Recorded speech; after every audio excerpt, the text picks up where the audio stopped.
There we go. Let's see. Let's just tied up my things here on the table. I was trying to hunt a few fan arts of a certain character to give my friends. Alright, okay. Second part of the event. Hopefully I can finish this today. Once I finish this event, I'm not really sure what exactly I'm going to do. But I'm sure I can find something. Now, where was the story left? Oh yeah, notebook. For me to keep track of all the POVs jumping. Right. Oh, there it is. There. No, wait. Where's my pen? There. That's not. It is one X. Awesome. Notebook, pen, audio, check. I'm live, aren't I? I think this time I did it right. I hope I did it right. Let me just do a quick. Yup, there I am. I'm live. Okay. Notebook check, pen check, game check, audio check, and straight to the story. I don't think this is going to take as much time as it did last time, since all the stages are just essentially just battle stages. There's no pure story stages so far. Now, where did we finish last time? Oh yeah, we were in the drone. The commander was getting roasted by Coffin and the lion, until Elena started to freak out and decided to just simply jump off the plane. The point of light containing Elena is now extremely close to the Bujum, but we are forced to land further away due to gunfire from the ground. Maiden picks a fairly high cloud of birds as her landing spot. Before she can fully touch down, I've already ripped my safety belt off and jumped down from the drone. Coffee and the dinner gates follow me. Alright. Seems like Dandelion is going to accompany us. The trooper who saw the drone land began to encircle us, and I am forced to draw my sidearm to engage them. You know that the scenery reminds me, it kinda gives me the scenery and the gunshot sounds kinda reminds me of Helldivers right now. Isn't there a map like this, which is like just a desert? I think there is. I never played Helldivers before, but I have seen a few funny compilations. Damn it. This was not at all what I was expecting. Things don't look good, Commander. Don't worry. Compared to the Commander's previous encounters, this wouldn't even rate number 5 on the things don't look good scale. He's so right about that. Operation or infiltration operation on Avernus was so much worse than this. Which other bad situations there was? The B-Marine base during Polarized Lights, I think was the name of the event. It was also pretty bad. We lost so many dogs in that battle. Plus, we haven't even gotten to the SNAFU, PARFU, and FUBAR categories yet. What the fuck does these things even mean? What a shocker. Is that true?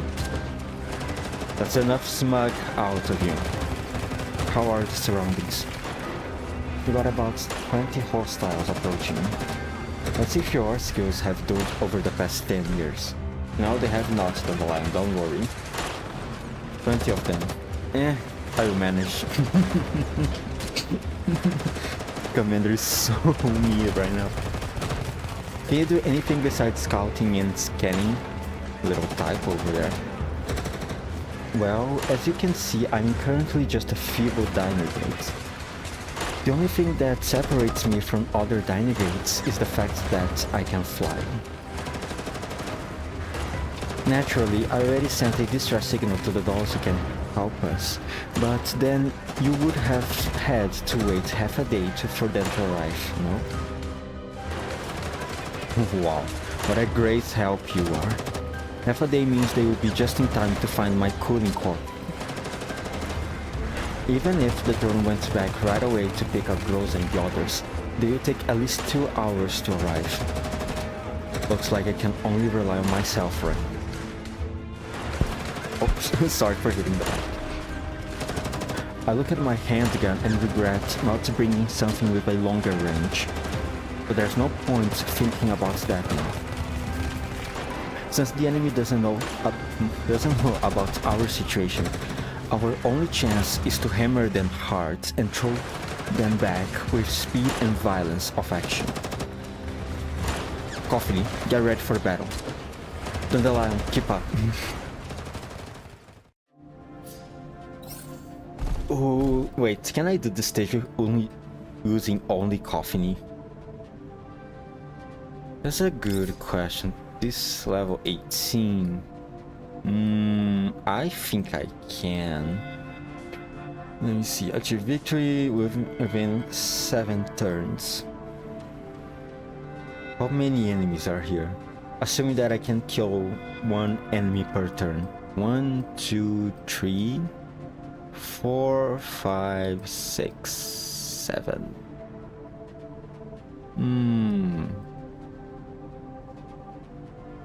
Wait, I know this map. Yeah, I know this map. This is the same map that we fought on the Nithers level 2. This is the same map. Nither would be right here, and then once the mission ended, the dolls would appear here during the cutscene to collect whatever it is here. And then it evolves into all the series of events with Groza being weird and the activation of the Elmo defenses. Yeah. Now, back to my using only Coffee. I think it's possible, but I also think it's kinda risky. So I'm gonna put Coffee and Diane on this team, and then I can remove the others. Yep, sounds like a good plan to me. Yeah, I know, but trust me, these enemies are too low level, game, please. Let's see, I do this. And then I just do this. See, even Coffee's assistance already is enough to kill the enemies. I'm going to move you over here. No, wait. The damage is negligible though. Whatever. Gonna try to take cover anyway. What's the range of the Goliath? Okay, quite big. Get that for me, Coffee. And then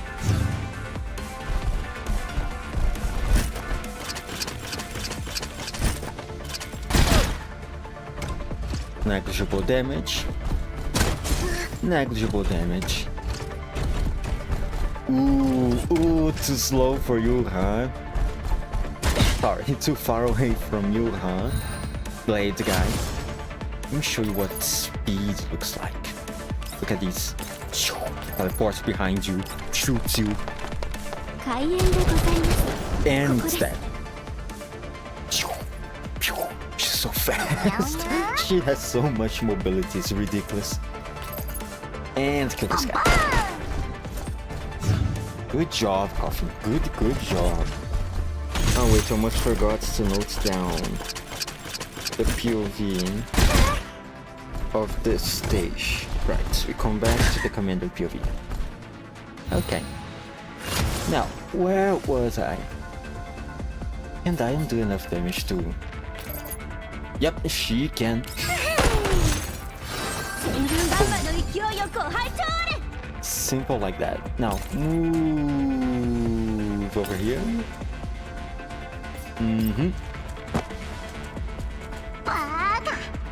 And then,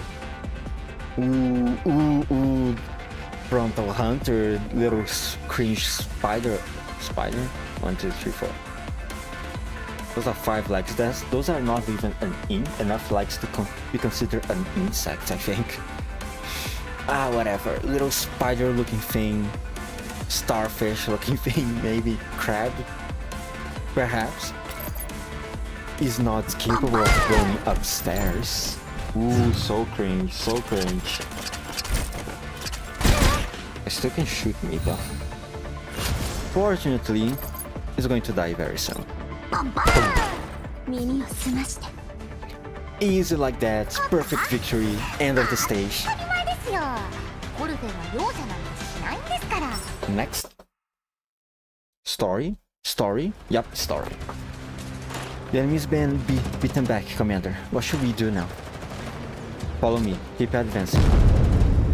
As long as I look in Elena's direction, I see a distant point of light flashing in all directions. Elena's automatic defense systems are firing wildly at those armed units. The Bujun isn't far from Elena, but it doesn't look like it intends to attack her. Oh really? That's quite interesting. Is it because her connection with Paradios? Since the Bujun, or what we assumed to be a Bujun, inside that Paradios church wasn't attacked them, perhaps they have a way of maybe masking themselves to the Bujun senses, or maybe even controlling it, perhaps.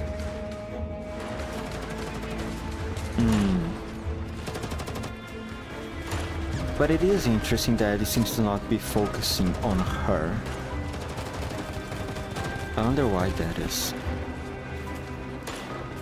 Her defense systems are laying down suppressive fire on her attackers. The Bujun takes advantage of this and rampages wildly, knocking over multiple vehicles armed with heavy weapons. It could also be a case of, since the vehicles are using heavy weapons, the Bujun is just choosing to prioritize attacking them, since they are attacking it at the moment. So the Bujun is focusing on them as a way of self-defense. While I picked up a rifle from the enemy along the way, it's little more than a drop in the buckets considering the situation we are facing. I have no idea what might happen next, and I don't have enough resources on hand. All I can do is stick to cover and approach Elena's location, gathering as much intel as I can to try and formulate a solution. As I see the diner gates orbiting over my head, I suddenly think of something. Dandelion, you just said you could break through the barriers of the defense system, right? If you can bring me within 50 meters of them, I can force a connection to those systems. How confident are you of doing that? Well, this diner gate has limited processing power, and considering I will have to do it all remotely, I guess there's about a 50% chance of success. That's enough. Mei-Ling, can you observe Elena's surroundings from the drone? Sure thing, I can see everything. Elena's still engaging those armed troops on the ground. She's slowly taking them out. Find me a path that's free of enemies. We need to get as close to Elena as possible. Okay, right away. A route soon appears on my terminal. I pick up another rifle from the ground and toss it to Coffin.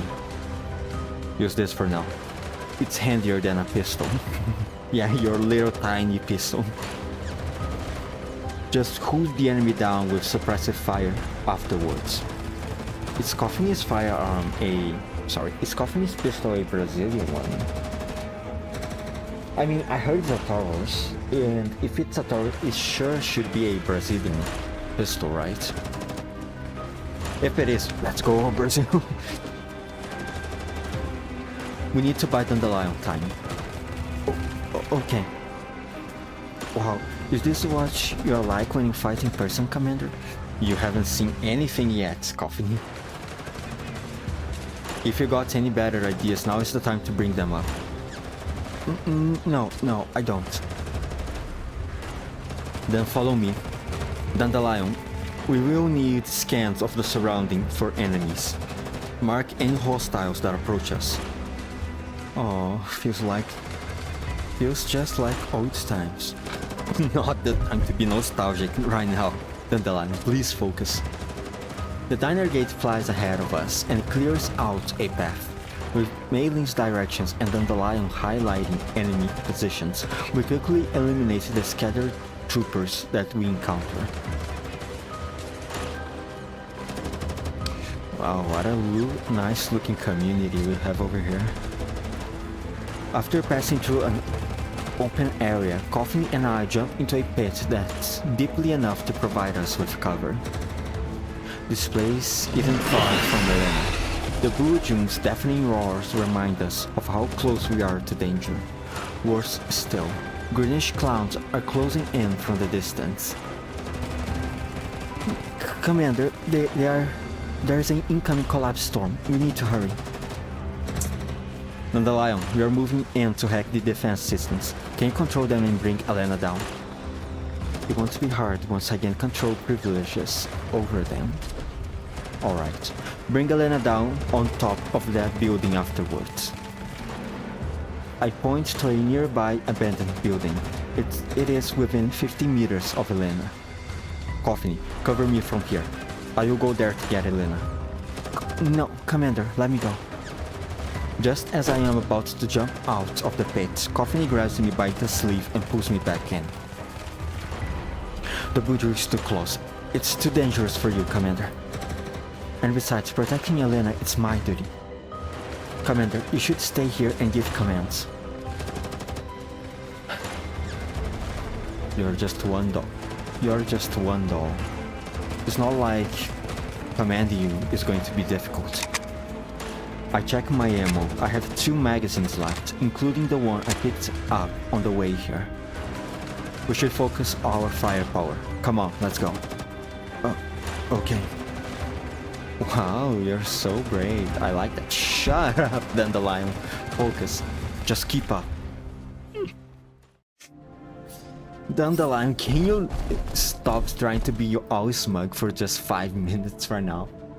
Any single line unit eliminates 2 enemy units in this battle. Oh, okay, it's going to be easy. Oh no. Oh no. Oh no. I just got the sound from my headphone about the battery that's going out right now. The cable is not very long either. This is going to be an uncomfortable position, but I think I can manage. Yeah, this is incredibly uncomfortable. The cable is way too short. Okay, alright. Sorry if I am too close to the mic. Now let's see. Yeah, it's doable. A little spider over there, some shooter guys over here, a blade guy, and artillery dude. Well, the mission is just evacuation, so it shouldn't be a problem. I know, but I want to use just 2 dolls game. Now, taking advantage of Diane's movement. Let's go here. Shoot this. Hold on. Let's move all the way over here, and then let's do a little buff. Now, to this guy.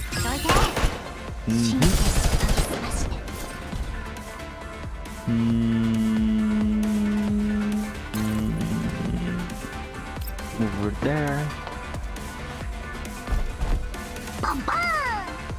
Wait, hold on. Any single light unit eliminates 2 enemies. Oh, okay. Right.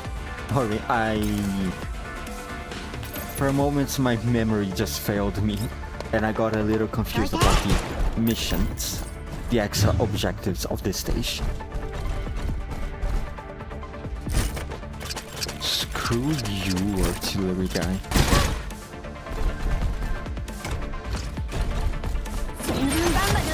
Ooh, not today, weeb.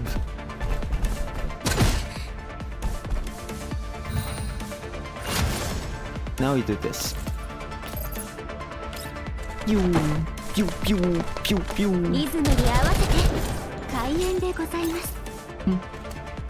She's so fast. She's so fast. Okay. Since the artillery guy is only level, what, 18, 19? I don't think this is going to hurt that much. Yep, I was right.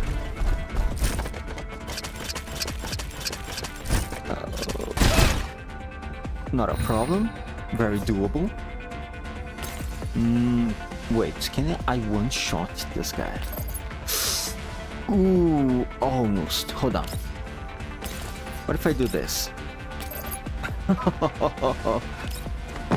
Alright, one-shotting the big mecha using the little peanut pistol.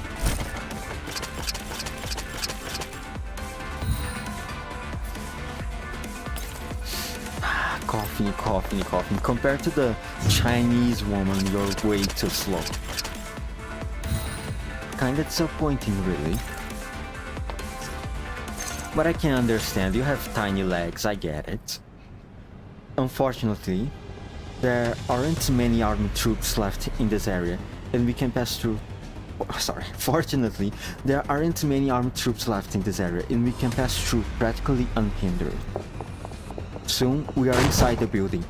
It's only 2 stories high and half of it has already collapsed. I kick open the rotten wooden door on the top floor and we arrive on the roof. We aren't too high up, but it's enough for us to see Elena's side of the battlefield. Dandelion, I'm counting on you. Roger. Hey, just dropping by. Hello, Zuke. Just started the stream just a few minutes ago. The diner gate has been accompanying us turns to fly towards Elena. The Bujum is right beside her. Perhaps it's afraid of her defense systems, but it's been keeping outside of their light. Elena remains motionless in midair, as though she's lost consciousness. The diner gate rapidly approaches Elena, and as they sense the approach of an interloper, the autonomous defenses flare with light and begin firing deadly beams at the diner gates. Oh no, this is not good. I will rewatch the stream VOD later. No worries. I'm working on my document for tomorrow's license assessment, so yeah, good luck live stream, buddy. Thank you. I hope you good luck on this document also. Scratch that, it's later. Just hold the clock already. Change day. Oh, see ya. However, Dandelion's hacking is severely disrupting the enemy's systems, as she approaches and the diner gate easily avoids the fire beams. The spheres began to waver, and they stopped shooting. The diner gate boldly flies up to Elena and begins to examine her. This girl. I will save you. Elena, please wake up. Please wake up. Who's she talking to? The orb shakes harder and harder. Their firewalls are unable to resist Dandelion's hacking. Let's go, Dandelion! Still a powerhouse of electronic warfare, even 10 years after. And in the space of a few seconds, Dandelion has assumed direct control over the defense system. Do you have friends that you can't abandon either? I can't I can't leave them behind. In any case, just come back to us first. Dandelion controls the orbs, then brings them and Elena back to the building where we are. Coffee can't help but exclaim in approval. I can't believe she took care of it in an instant. She is very powerful, Coffee. Well, it's Dandelion after all. Looks like you own me again, Commander. Oh god. Elena isn't far from us now. Coffee is at the observation point, preparing to retrieve her. However, Elena is still looking at the Bujum, then she gives voice to a heart-rending wail, to the point where even I can hear what she's saying. No. I can't leave those kids behind. Of course it wouldn't be that easy, of course not, of course. Elena is screaming things that don't sound at all like she would say. They hit me like an invisible shockwave, even making me feel a little dizzy.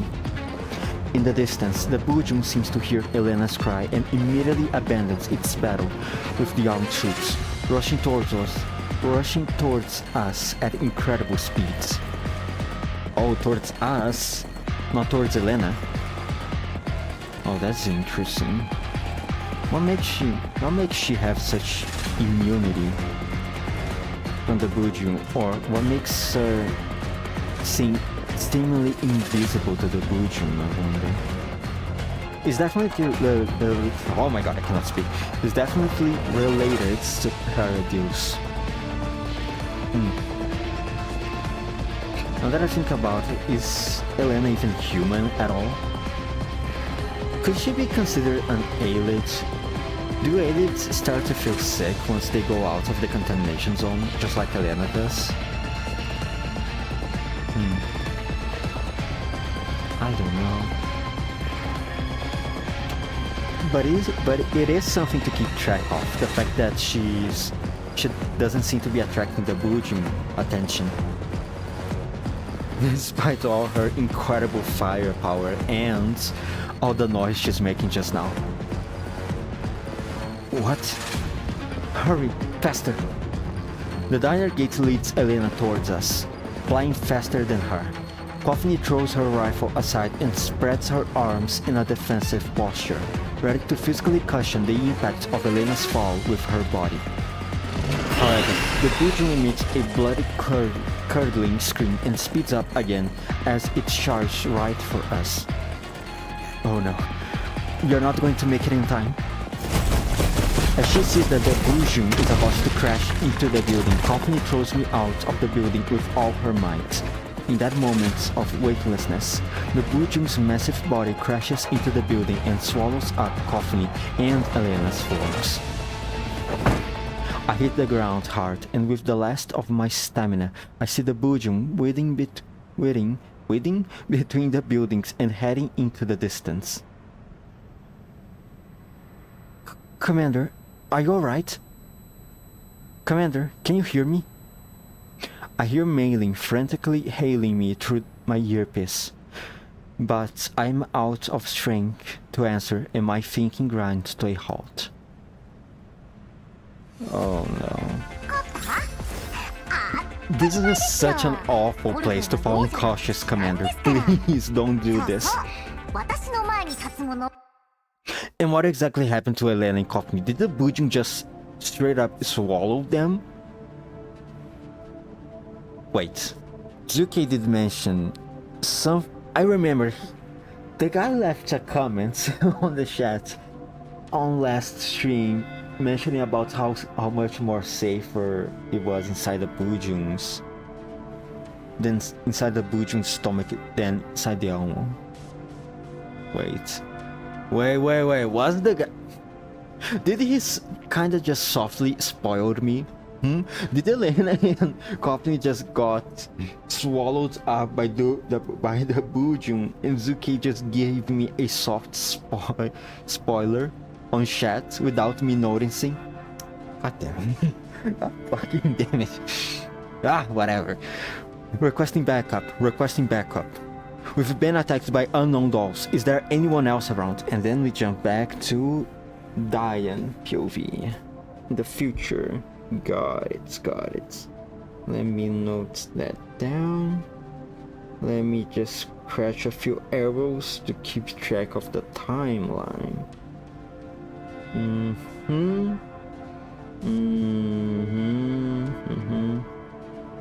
Did Paradise show any immunities?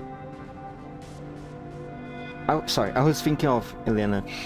I tried to remember if in GFL1 there was any instances if Paradise was seemingly invisible to Alids, or they were controlling Alids. I mean, I think the Strelets have shown some signs of Alid infection, but the circumstances were a little different by then, because, well, sure, the Alids were showing signs of infection, Alid infection, and they were being controlled, but the control was being made through chips on their brains, which I don't think is the case on the Boojum here. I don't think there was instances of something like that happening.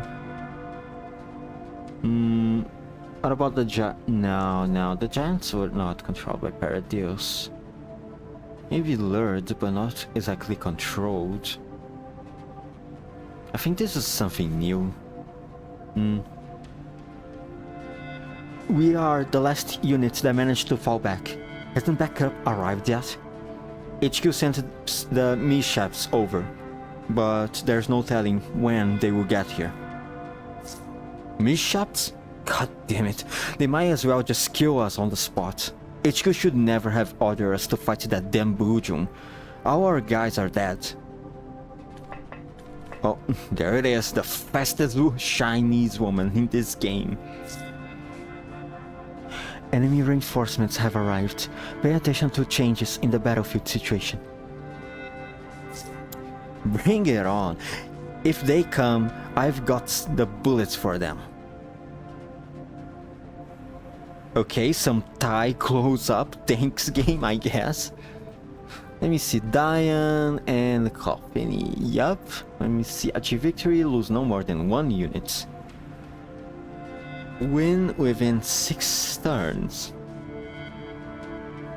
Alright, sounds easy enough. I know, game, I know, but I just want to use steel dogs for now. Diane, what options of movement do you have? You can buff right here. Can you one-shot this guy, despite the cover? Oh, you cannot. Okay, this is the first time. Shooting him will trigger the explosion of the gas container. Want it? I think it will. I think that's how this thing works, if I remember correctly. Yep, it does. That's exactly how it works. Alright, now they are alerted of my attention. Awesome. Go all the way back there. Coffin. You... Oh, you can one-shot this guy. Okay. Cool. What about this blade, dude? What about the Weeble over here? The Weeble can reach me if I move there, so... Let's just one-shot this guy from here. It must be so awful. Imagine you have such a big mecha suit just for you to be killed by a little peanut shooter.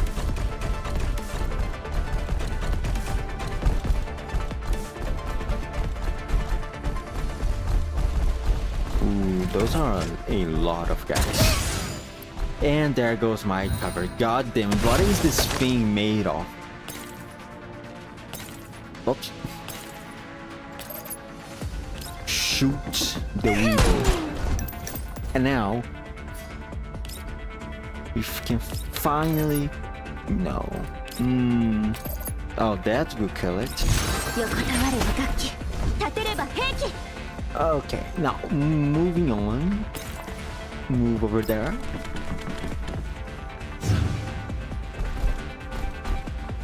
Uh-oh. Ah, negligible.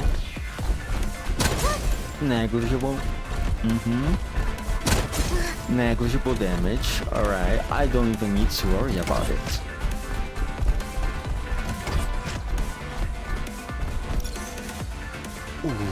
Ooh, just one more tile. And it would be able to be caught up in the explosion.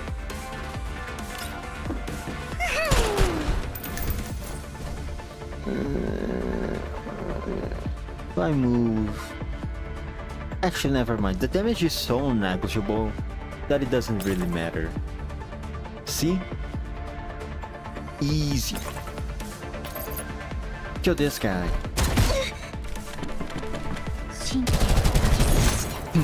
And now move over here.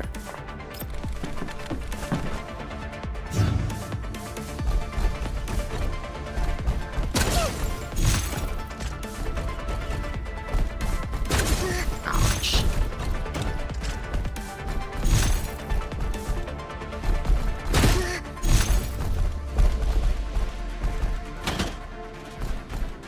Alright, taunts. You're going to learn very soon, my guy, that's picking up taunts as your skill of choice for this turn is going to cost you. You are not strong enough to resist even a basic attack from Coffee right now.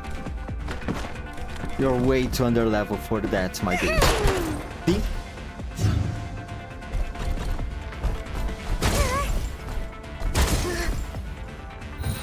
Let's finish this. And it's dead. And...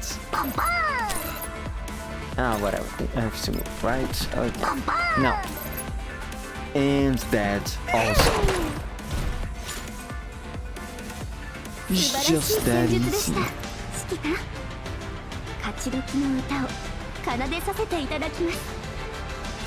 How many stages has it been so far? 3? I'm going to finish this event very, very soon if that's the case. They are all gone. Those guys were really strong. Everyone, are you alright? Damage is minimal. It shouldn't be a problem. Fortunately, they didn't have too many people. It would have been troublesome if they came in the same numbers as the Verdigers. Coffee said something about fighting them before this, so maybe that's why they only had this many people left. That's certainly possible. I think it's more like the Boojum ate a lot of them, guys. I don't think you should be giving Coffee that much credit.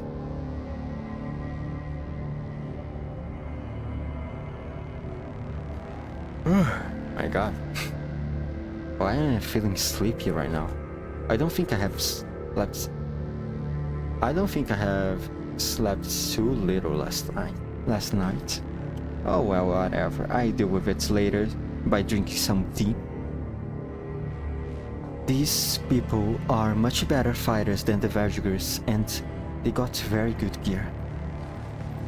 Zhaohui scrutinizes their equipment, trying to find some hints as to their identities. They don't have any identifying marks on them beyond the Mangi security logo on their armor. Their weapons are all new. They got a full set of accessories. Their armors are equipped with air filters. You can tell right away that they are designed for use in contamination zones. They were speaking just now, so are those dead people in that armor? Just to confirm, Diane takes the helmet off of one of the troopers who was killed. He's been shot in the head. The inside of his helmet is covered in blood and gore. Though it's a grisly sight, there's no doubt that he was alive until recently.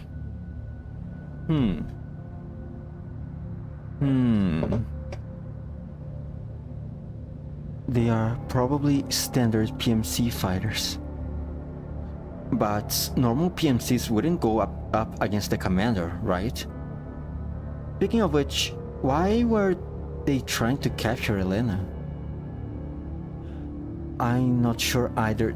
They just shot at us out of nowhere. Perhaps they are working with the previous faction that was trying to kidnap Elena. Wait. There were people trying to kidnap Elena before this? Oh, it's a long story, Diane. A long story. Going into the details might take a while. Exactly. In any case, the commander got the assignment to escort Elena from a person called Kalina, and people have been trying to kidnap Elena all this while. Miss Kalina, you said? Diane and Jiang Yu look surprised. Is Kalin involved in this too?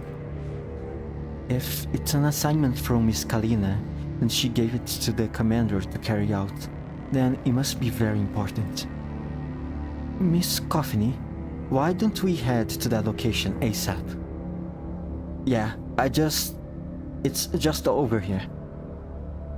Coffiny tracks the signal on her terminal, and as the signal begins moving, she spots a cargo elevator nearby. The elevator isn't very big, with only half-height fences for cover, and the elevator shaft vanishes into the darkness below. The dolls get onto the elevator, which groans with a thunderous bass roar as it slowly descends with them on it. Big sis, doesn't this remind you of that one mission we went back in Griffin? Which one, Jiang Yu? Which one? I want to see if I know which event we are talking about. Yeah, if I'm not wrong, we were at a submarine base. Alright, polarized lights. They are talking about polarized lights. Are you two really sure you want to remember about that mission? Polarized lights was awful. We lost essentially more than half of Griffin's manpower on that mission. It took months to be able to fabricate new spare bodies to house the neuroclouds backups. We were fighting on the base perimeter back then, but this time we get to go on an elevator ride. You seem happy. I'm just trying to lighten the mood, okay? Coffiny looks into the depths of the pitch black tunnel without saying a word. She understands that everyone here is feeling uneasy. However, the blinking icon on her communicator tells her that Elena is somewhere below her, and thus she must keep going on. After realizing her attempts at cheering everyone up has failed, Jiang Yu doesn't say anything else. The dolls begin watching the surroundings in case they are ambushed. However, nothing happens. As the elevator descends, a strange smell fills the air. Oh no. Freakish-looking vegetation made of meat. Ugh. Gross wrappings on the corridors on either sides of the lift. Exposed cabling merges with the plants and snakes everywhere.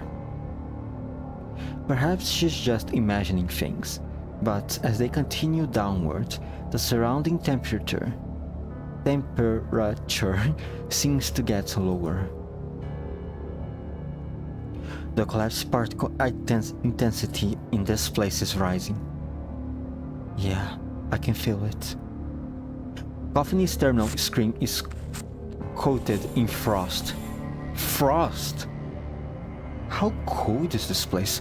She tries to wipe it off and sees that the heights of the target coordinates are slowly matching up with her own position. Suddenly, the lift arrives at the bottom level with a doink, and the huge gates before her slowly grind open. Is this a warehouse? Looks like a pretty messed up warehouse to me. Countless square glass tanks that are half the height of a person are piled up messily against the walls of the room. The ones on the left contain some unidentifiable plant, while the ones on the right hold various twisted bodies. Oh no. This is a Paradise experiment facility, isn't it? I hope it's abandoned. I know it cannot be abandoned. There are... the PMC soldier said about the cult members, so there's definitely some Paradise activity going on right now. This place might still be operational. The tanks are engraved with what appear to be some kind of spell incantation on them, and the walls are covered in indescribable designs. But the dolls immediately recognized one of them. The Paradise logo? Paradise, yup. That symbol is one that no Griffin doll could ever forget. Coffee can't help but cover her mouth as she sees what's happening around her. And Zhaohui frowns from her place off to the side. Were the missing people that police officer was talking about all taken here? A single transfer station wouldn't have that much capacity. They must have been brought here from various locations. I can't believe there were so many. Is this Paradise? Coffee finally realizes why the commander was acting so strange just now, and she tightens her grip on her weapon. Disgust churns in the depths of her neurocloud. The collapsed particles are emitted from plants, but why were they placed with these corpses? Perhaps they are trying to pickle. Jiangyu immediately clamps up the moment she realizes her false pass, but the other dolls understand what she means. All the dolls are eager to get out of this room that's lined with glass tanks, but it feels like an endless corridor. It takes a long time before they manage to stride to the end of the room. Oh wait. If this is an underground facility with an elevator, which means there are a considerable amount of infrastructure to it, and the way they got here is also through a big enough passage to pass vehicles, so that could mean that Paradise has various tunnels connecting different locations, even decontaminated zones and satellite cities. Maybe. Oh, this is not good. This is just not good. Not good at all. And this is just one of them. There might have been more somewhere. It takes a long time before they manage to stride to the end of the core of the room. Hey, is that light up ahead? The only thing at the end of the room is a root-eaten door. A faint light leaks through from the gap below it. Meanwhile, unsettling whispers can be heard through the door, which spooks the dolls even more. Oh no, another cult congregation. The Buju might be there also. I can hear something. Let's be careful while moving in. The dolls crouch low, then gently push open the door at the end of the room. Oh, what These are just rocks, right? This is not just organic matter, right? It could be collapsed crystals. Yeah. There's a green glowish thing over here. I think all of these things are just collapsed crystals. I don't know. The texture of this thing kind of reminded me like, how should I say this? Eggs, maybe?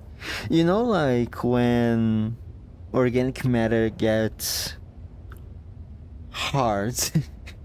just as a way of speaking, it hardened over time. Some types of organic matter. I thought it was that. I thought it was like I don't know, it could imagine some parasitic or insects, eggs, something of the sort.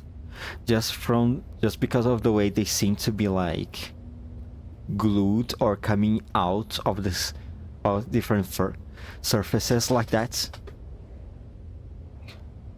It leads to an open space. The charm of candles blends with the stink of gore.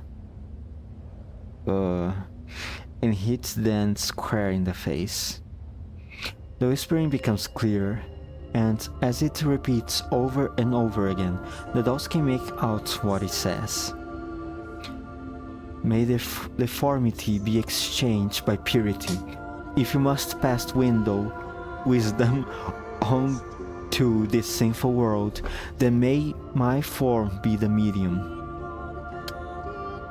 That does not sound good. Are people offering themselves to become aliens or even bujungs? Wisdom is like unto a curse. If this world does not deserve a blessing, then may my form atone for it. Oh God. For the flesh is but a shell. If blessing is to be shared with all things, may my form be how they are joined. It just keeps getting worse. A sonorous liturgy comes from the distance. Several dozen unitates in long robes recite verses over and over again from where they are standing around a deep, steep pit. Meanwhile, the girl standing in the middle leads their prayer, her voice the loudest and brightest of them all. Please don't tell me it's Elena. Please don't tell me it's Elena. This is the final offering. The dolls duck into the shadows, looking into the pit, where a monster breathes its last inside the pit. Is that a Bujum? That's the one which attacked us just now. Elena's signal is down there. Oh my God. What? Was Elena swallowed up by the Bujum? So she was. God damn it, Zuke just soft spoiled me. Oh god damn it. A look of shock appears on Coffin's face, and she immediately tries to run out of the shadows and towards the pit. Diane and Jungyu frantically grab her and drag her back. Coffin, it's not the time to freak out right now, please. Let go of me, I need to save her. Elena's right there, let me save her. Please calm down, Miss Coffin. That's a big monster out there. Are you planning to jump down and commit suicide? But I... Don't worry. I'm sure there will be a way to do it. Let's observe the situation more carefully. I must say though, I am very happy to see how much Coffin cares about Elena. Like, I know this is not a surprise. I know she has already demonstrated how much she cherishes Elena in various moments so far, but it's always good to see the proof of how much she cherishes her. how much she cares about Elena. The girl slams her staff on the ground, and the loud noise it makes drowns everyone's attention. Oh, hello, is another knitter, huh? May deformity be exchanged for purity.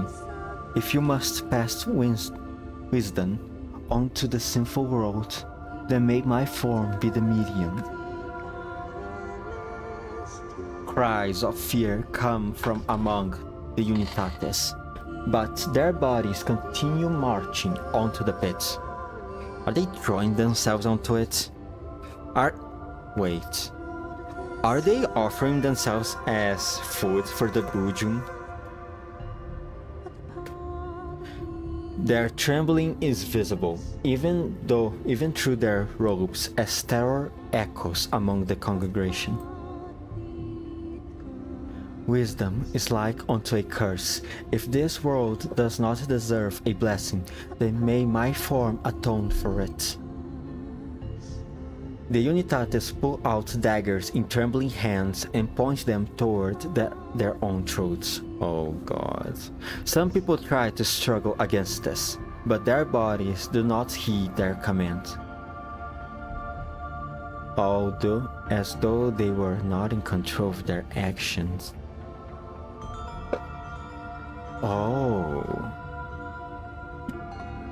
Oh, this is interesting. Like, I don't think Paradise is putting brain shift on the Unitates, right? I don't think they are. I don't think they are saving resources for this kind of thing.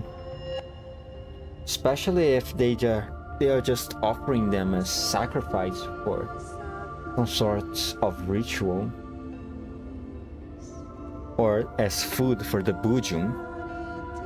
And considering also the fact that they seem to be somewhat manipulating the Bujum, so did they find a new form, a new way to control people? Also, the Unitates have some form of alien infection, so are they Wi-Fi, Bluetooth, remote manipulating people infected with aliens and alien creatures? Is this what's going on right now? Man, I knew the 5G was something of the devil. I knew those boomers were right all along. For the flesh is but a shell. If blessing is to be shared with all things, may my form be how they are joined. The daggers plunge in forcefully, just as the Unitates fall into the pit, along with their blood. The dull thuds of their bodies hitting the ground rouses the monster at the base of the pit, so they are offering themselves as food. Well, offering themselves forcefully, I must add. Oh my god, I skipped something. Sorry. The twisted monster writhes at the base of the pit. Covered in wounds, it looks like it's barely hanging on to life as it strains to drag itself over the fallen bodies. Upon touching the Bujum, the corpses melt into its body. The three orbs begin circling around the monster as though they are protecting something. Oh, okay.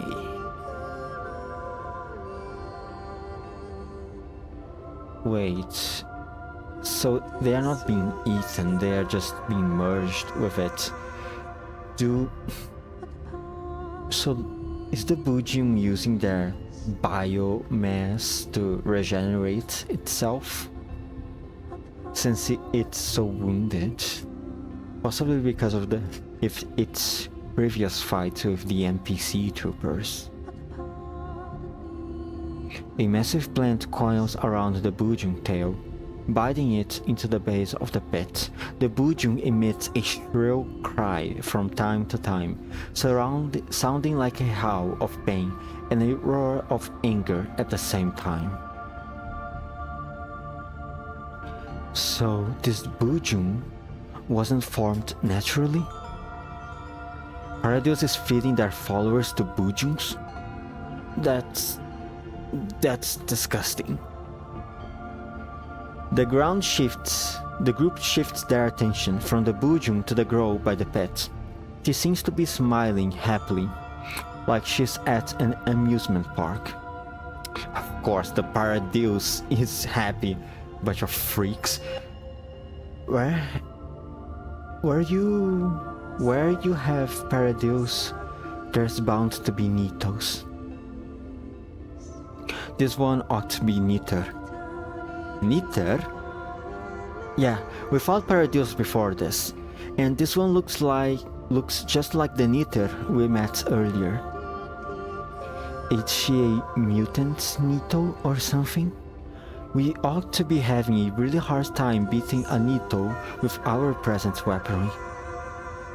According to our previous experience, Niter isn't a particularly strong fighter.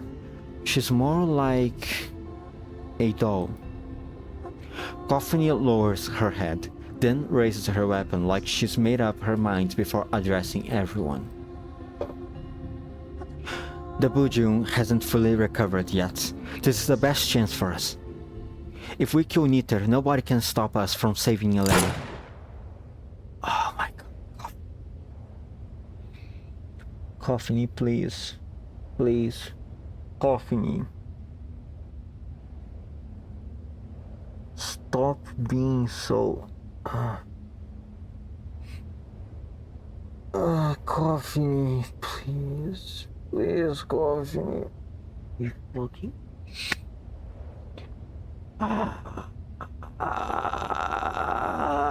Coffiny, if you come back to the Almo, we really need to talk.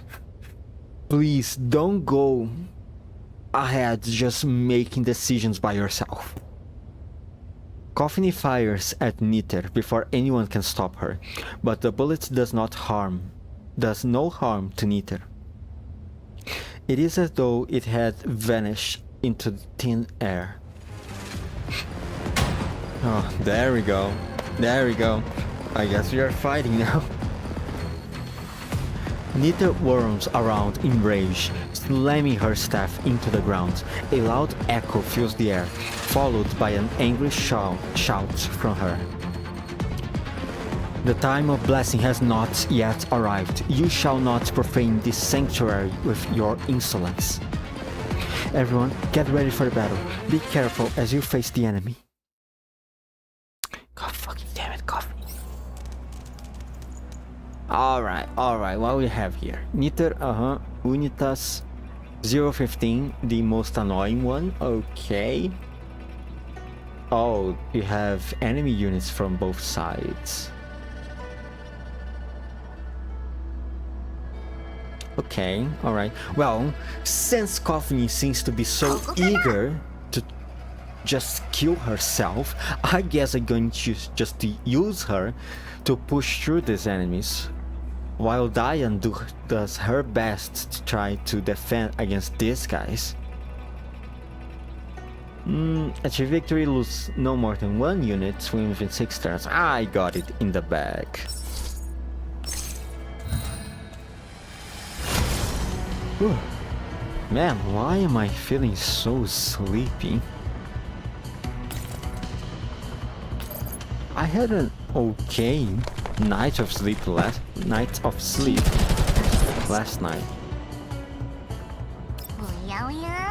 Well, Coffee. Let's try to just beeline straight to our lovely Niter over here. Boom.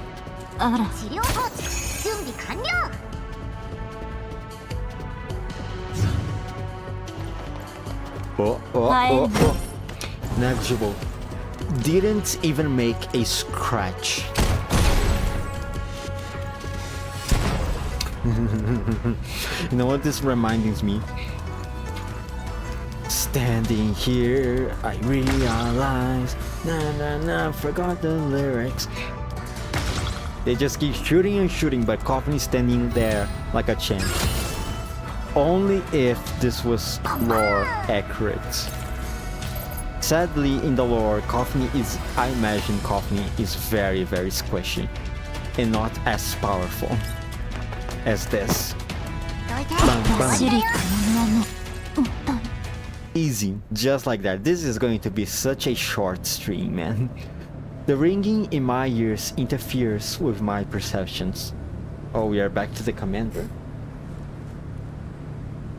Let me note it down.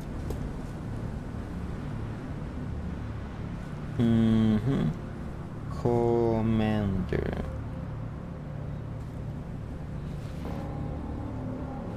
There we go.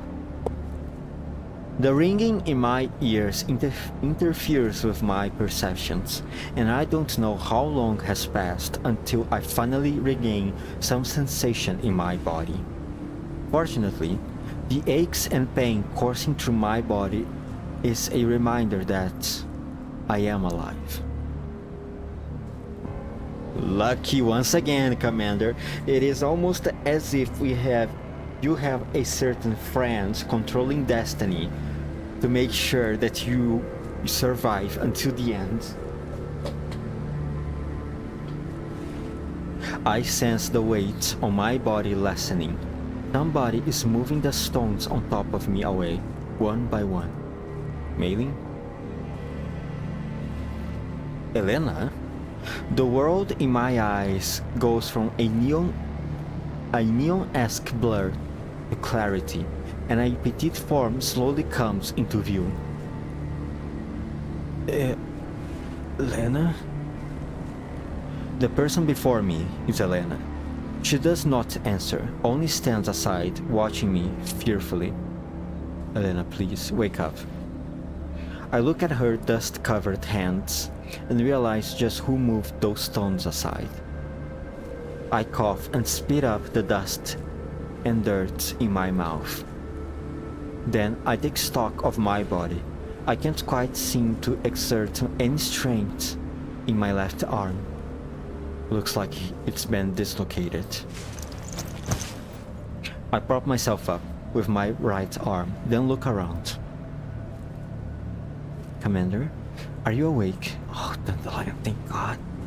Okay, so Dandelion must have somehow convinced Elena to rescue us using her electronic warfare powers, or perhaps her strange connection to cognition powers. Dandelion's voice enters my ears. Her cheerful tone pulls me back to reality from my days. Considering that she's talking like this, I'm probably not going to be dying anytime soon. You're so lucky, Commander. I grit my teeth against the pain and slip my dislocated left arm back into position. Jesus Christ, what a giga Chad. Then test my legs. Fortunately, there doesn't seem to be any life-threatening injuries, although they ache. The diner gate floats around me as it scans my body, and then it hovers in front of me again. Looks like you've been taking good care of your body over the past 10 years. The worst injury you got from being flung out of a window was a dislocated arm. Vital signs are all within normal range. It won't interfere with upcoming operations.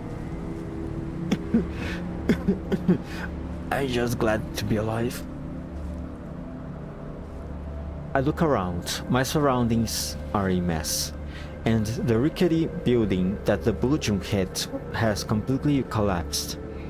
The surrounding area is littered with the corpses of armed personnel who were killed in the firefight just now. I reflexively reach for my gun, but the cool sensation I expect is not there. Damn it! The diner gate's eye seems to shine as it sees my hand reaching for my gun. Relax. I checked your surroundings while you are out.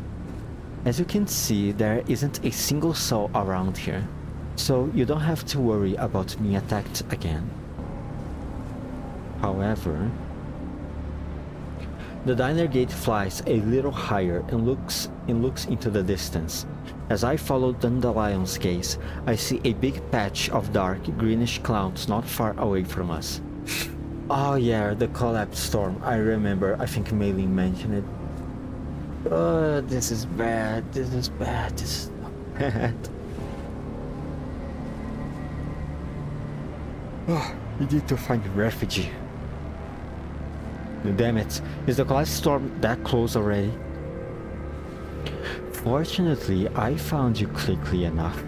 Otherwise, you would be enjoying another full immersion in a collapsed storm. Just as I was wondering how to dig you out of here, this little girl shown up. Oh, so she's shown up by her own, huh? Okay, alright. The diner gate glances at Elena, who is still looking at us with a frightened look on her face. While I have a ton of questions I want to ask her, it would be best to get out of here first. There isn't much time left. I need to decide what to do right away. I carefully recall everything that happened just now. Dandelion took over Elena's defense systems, but just as we were about to grab Elena, the Bujum suddenly changed course and slammed into the building we were in. Coffee threw me out the window and saved my life. I won one. I owe one with her now. Dandelion, where's Coffee? I saw her being called up by the Bujum along with Elena. She isn't responding to my hails, but I can try to track her location. Wait. When is this taking place in the timeline? Okay, it's right after the attack. That I know. Coffee got attacked by the Bujum. Elena got 2. So...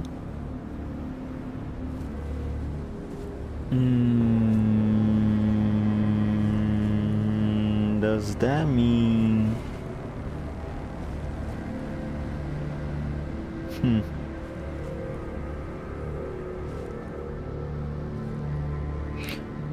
Is this before Elena shows up in the pit? If Elena is even there in the pit in the first place, because so far we just have the signal, but we don't have the visual confirmation, right? So we are not 100% sure that Elena is in the pit along with the Bujum. So it could be that the Bujum somehow got Elena's tracker into it.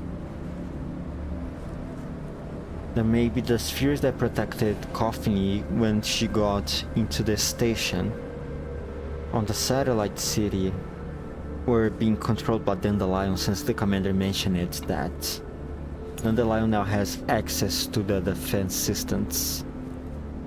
Get out of here, still look at her friend, look on her face, recall everything. Dandelion took over Elena's defense systems. But it's not just about to grab Elena the Bujum suddenly. Okay. So maybe the Bujum attacked Coffee and Elena, but only Coffee got dragged out into the station where Diane, Jiangyu and Zhao Hui were. Okay, alright. I think that could be the timeline. I could be wrong. Maybe I shouldn't be talking so much. Maybe I should just keep reading the story and then in the hope that maybe it will literally explain this to me. Her coordinates indicate that she's some distance away from us, and she hasn't moved in a long time. Damn it, we need to find her. I knew you would say that, Commander. However, shouldn't we be focusing on how to survive right now? Can you contact the Almo? The collapse storm is almost here. What do you think? The last time we had signal, I told Maylin to bring the drone back. Hopefully it will save some time when comms are restored. The store sure picked a great time to come by. I would suggest we find a place to take cover. Otherwise, we will be sporting a new crystalline look in a few minutes. Are there any suitable locations nearby? There are some non-sealed buildings, probably won't provide much in the way of actual protection, but having something is better than nothing.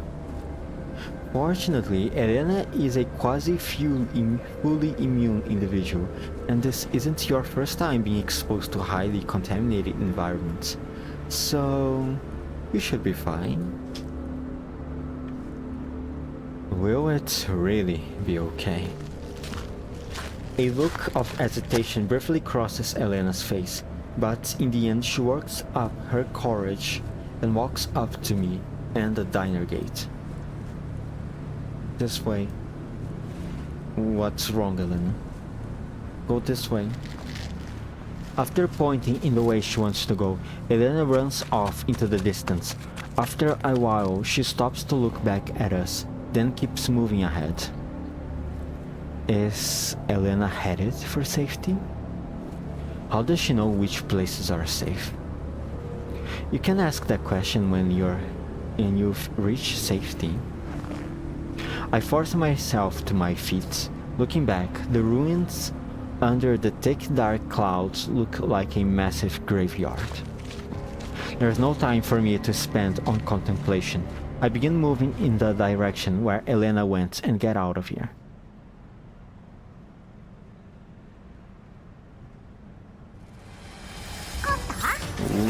Can Elena sense the concentrations of collapse radiation around her?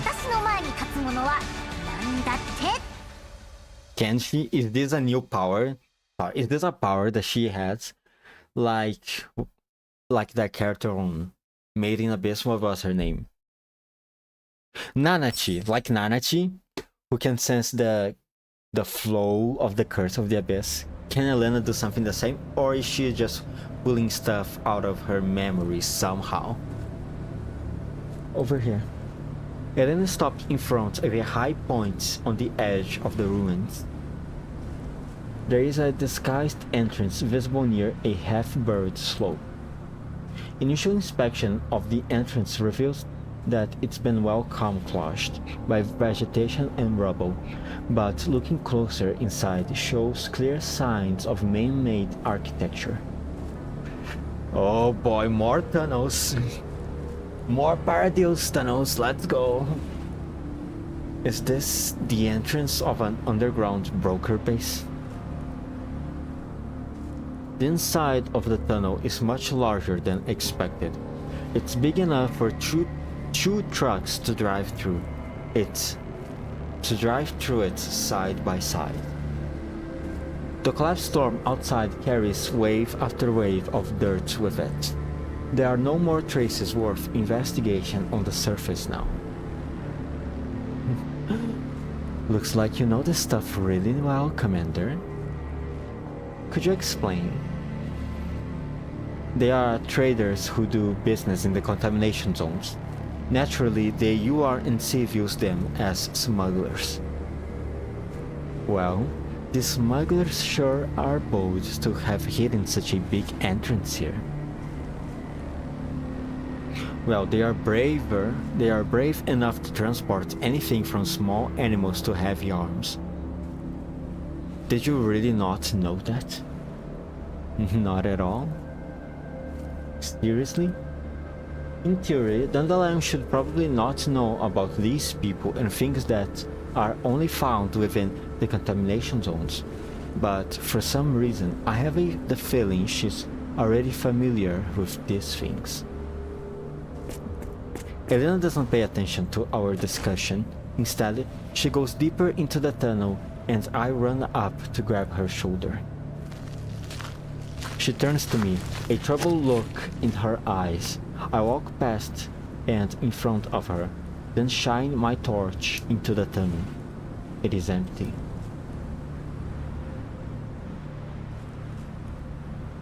The shutter to the tunnel is half open.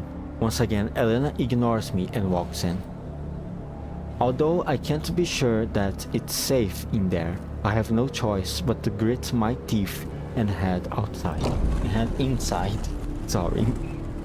The diner gate flies into the hole, and then the shutter, which looks like it was broken, suddenly grinds shut. The interior of the hole lights up, and the sound of machinery echoes all around. As I feel the ground below me starts to tremble, I realize that I am standing on an elevator platform. Dandelion, give me a scan of our surroundings. We are currently descending underground on the elevator. The diner gate flies in the direction where the platform is headed. I look in the same direction, watchful for any sudden dangers which might come up. Did you come to save Elena too? Out of nowhere, the hitherto silent Elena looks at me and asks a question without being addressed. Yes, of course we came to save you. Still, what happened just now? Why did you fly away out of the sudden? Sorry. I'm not trying to blame you or anything here. I just wanted to know what happened just now. Everyone was tricked. Everyone died. But Elena came. Elena was saved. Wait. You were saved? Yes. In the moments of greatest despair, the call was answered. Elena stares at me like she's trying to commit something into memory. Coffee, Dandelion, and Commander. I'm here. I'm scared. What's scaring you? I'm scared that you will vanish too. She pauses, then speaks again in an almost imperceptible voice. I already have nowhere else to go. Frankly speaking, there seems to be something wrong with how Elena is speaking so frankly, but my instincts are telling me not to focus on that. It is weird. Something wrong with Elena is speaking so frankly.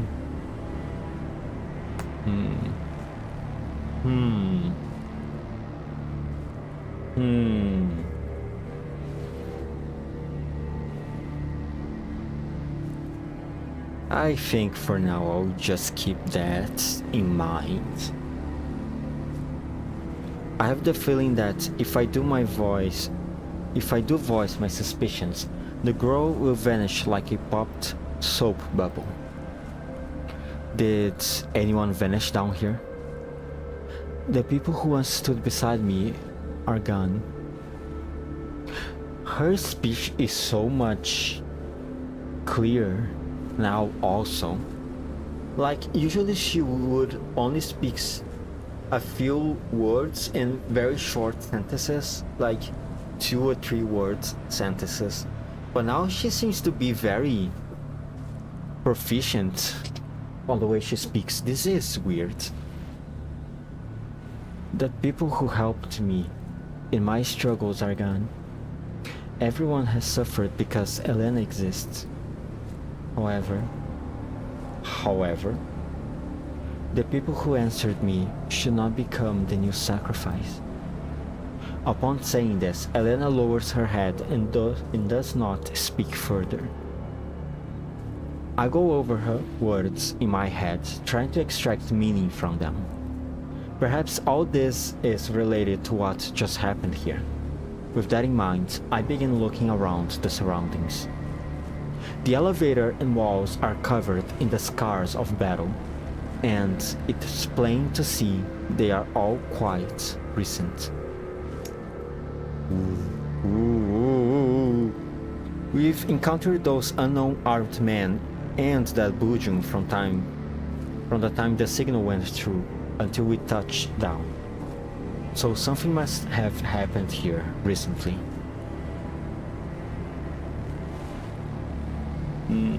Just as I am thinking, the diner gate flies back as the elevator reaches the bottom floor.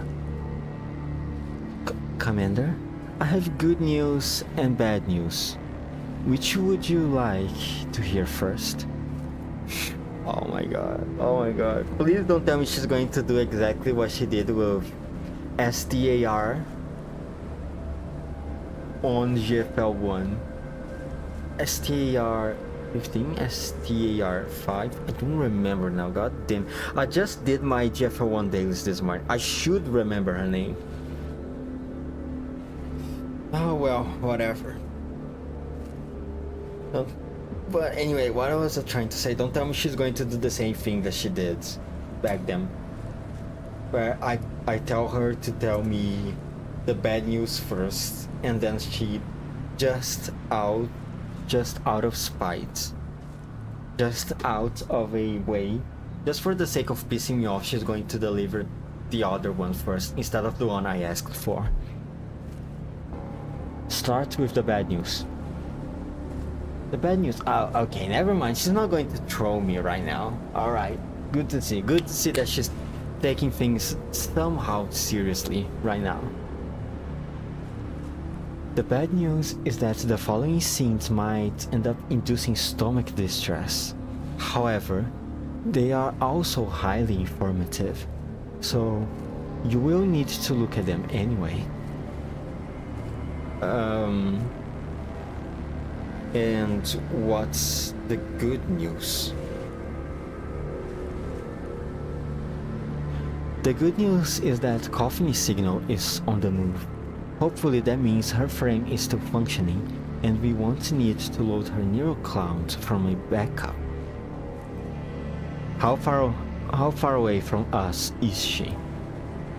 Coincidentally enough, Coffee is on the same elevation as us. Oh, in other words, she might be in the base. Okay, alright, I see. I think I understand better now how this event fits in the timeline. Since Coffin is in there, then we will have to go in. That makes me jealous. Would you come to save me like this if I were in danger? No. No, I won't. 100%. I hope you die. I hope you get shot, Dandelion. Screw you. Obviously, right? Commander, you're too soft, man. Too soft. This answer is very important to me, you know, so don't try to bluff your way through this, Commander. What do you mean by that, Dandelion? What do you mean by that? Suddenly now, I have a bad feeling about this. I mean, coming from anyone else, I would think it's okay, right? I wouldn't think much of it. But coming from you, I'm going to take this a bit more seriously. I'm going to take this as if there is something behind those words, Dandelion. I hope nobody around me will end up in danger. That includes you too, Dandelion. And if any danger is unavoidable, I will do my best to protect everyone. That's unfair, Commander. You are the one that needs our protection the most after all. Then let's do our best for each other. After our conversation ends, the diner gate flies up to Elena.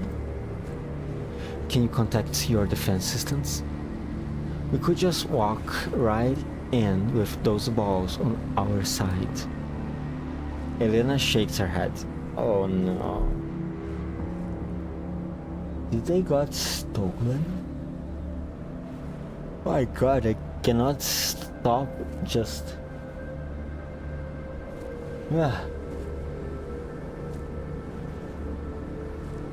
I should have slept more, maybe. You're so defensive, how boring. The diner gate flies in a circle around Elena, and Elena rarely turns around to face Dandelion throughout her flight. Did you do all this? Elena? You smell like something out of this world. Let's go. I guide Elena's hands to my sleeve, but I can't resist giving her a reminder. We will be going deep into the tunnels after this. Things in there might get really dangerous, so make sure you hold on tight to me and don't run off. When I walk, you walk. When I stop, you stop. When I crouch down, look for cover and hide. If I don't come looking for you, don't come out. Got that. Elena tugs on my sleeve and nods. Elena remembers. Oh, she's back to normal. Oh, hello there. Servants. Reduce units. Commander, why is it that you don't seem the least bit surprised by these enemies? Technically speaking, I shouldn't just be surprised, but mad as hell too. Unfortunately, I just fought them. The things inside will make you shocked and angry. Let's just start by getting these nuisances out of the way.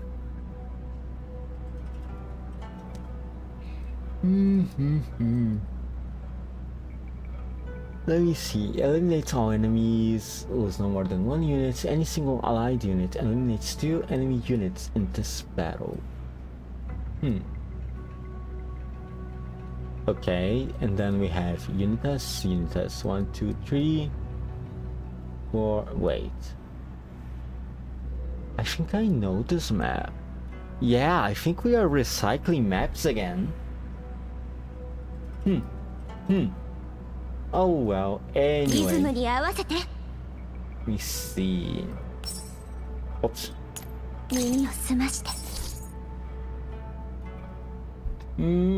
Confirm. No.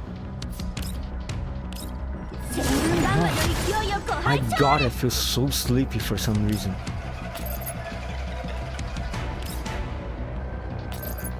Kill this guy.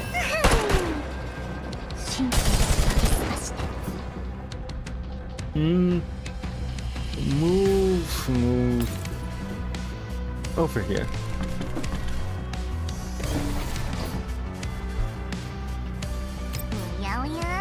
And now, behind cover, over here, and kill this guy.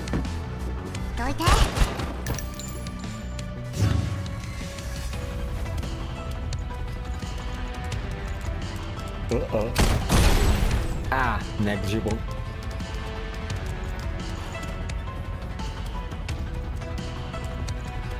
This is another recycled map, isn't it?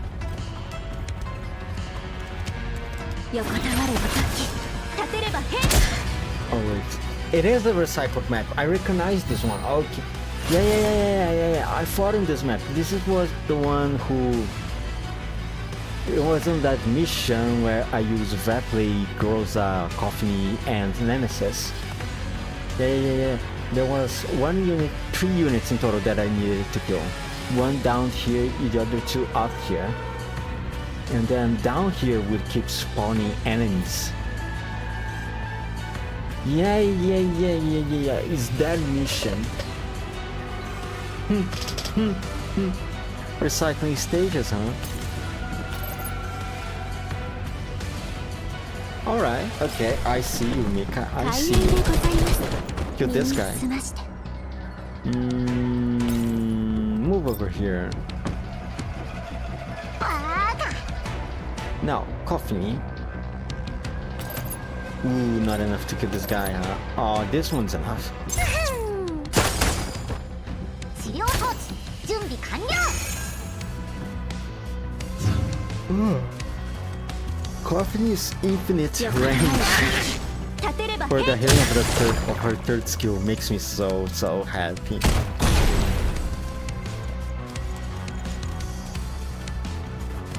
What are you going to do, burn guy? Burn me. 047 039. Ooh. Man, all of you guys, you're doing such a great job encircling my dolls. Sadly, you guys are all just too weak.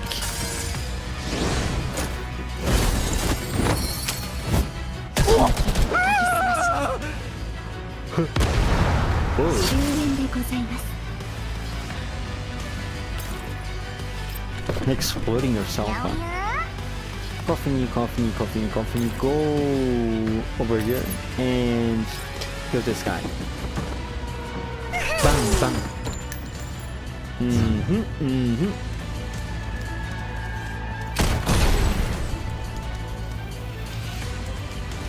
Okay. Just 4 more units to go. Diane. Ooh, not enough to kill this guy, huh? Ooh, this sucks. This sucks so much, man. What's wrong with you here? No? Here? No? Okay, whatever then. Just kill that guy.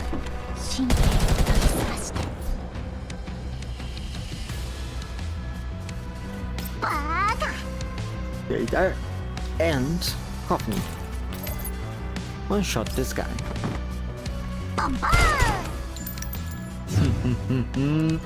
So easy.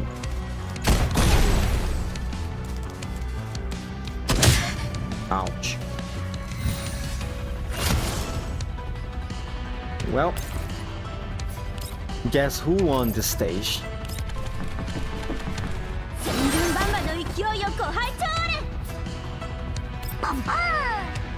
And now,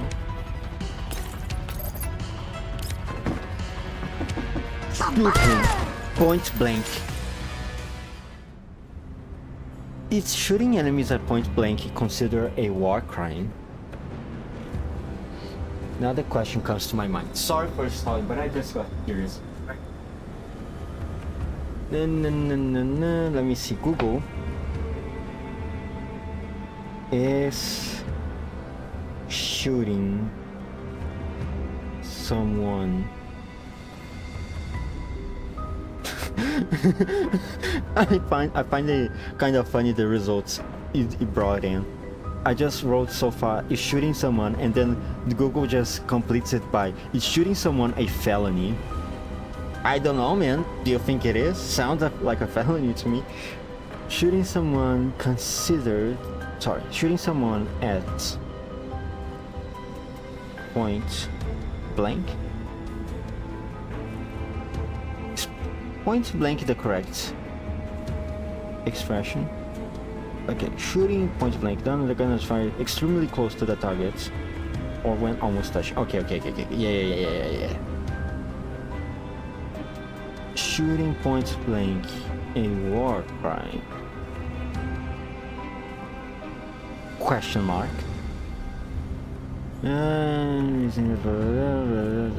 Why does it mean shooting point blank? Is shooting down parachute? Shooting down parachute is a war crime. That I know. Yeah, it was made a war crime.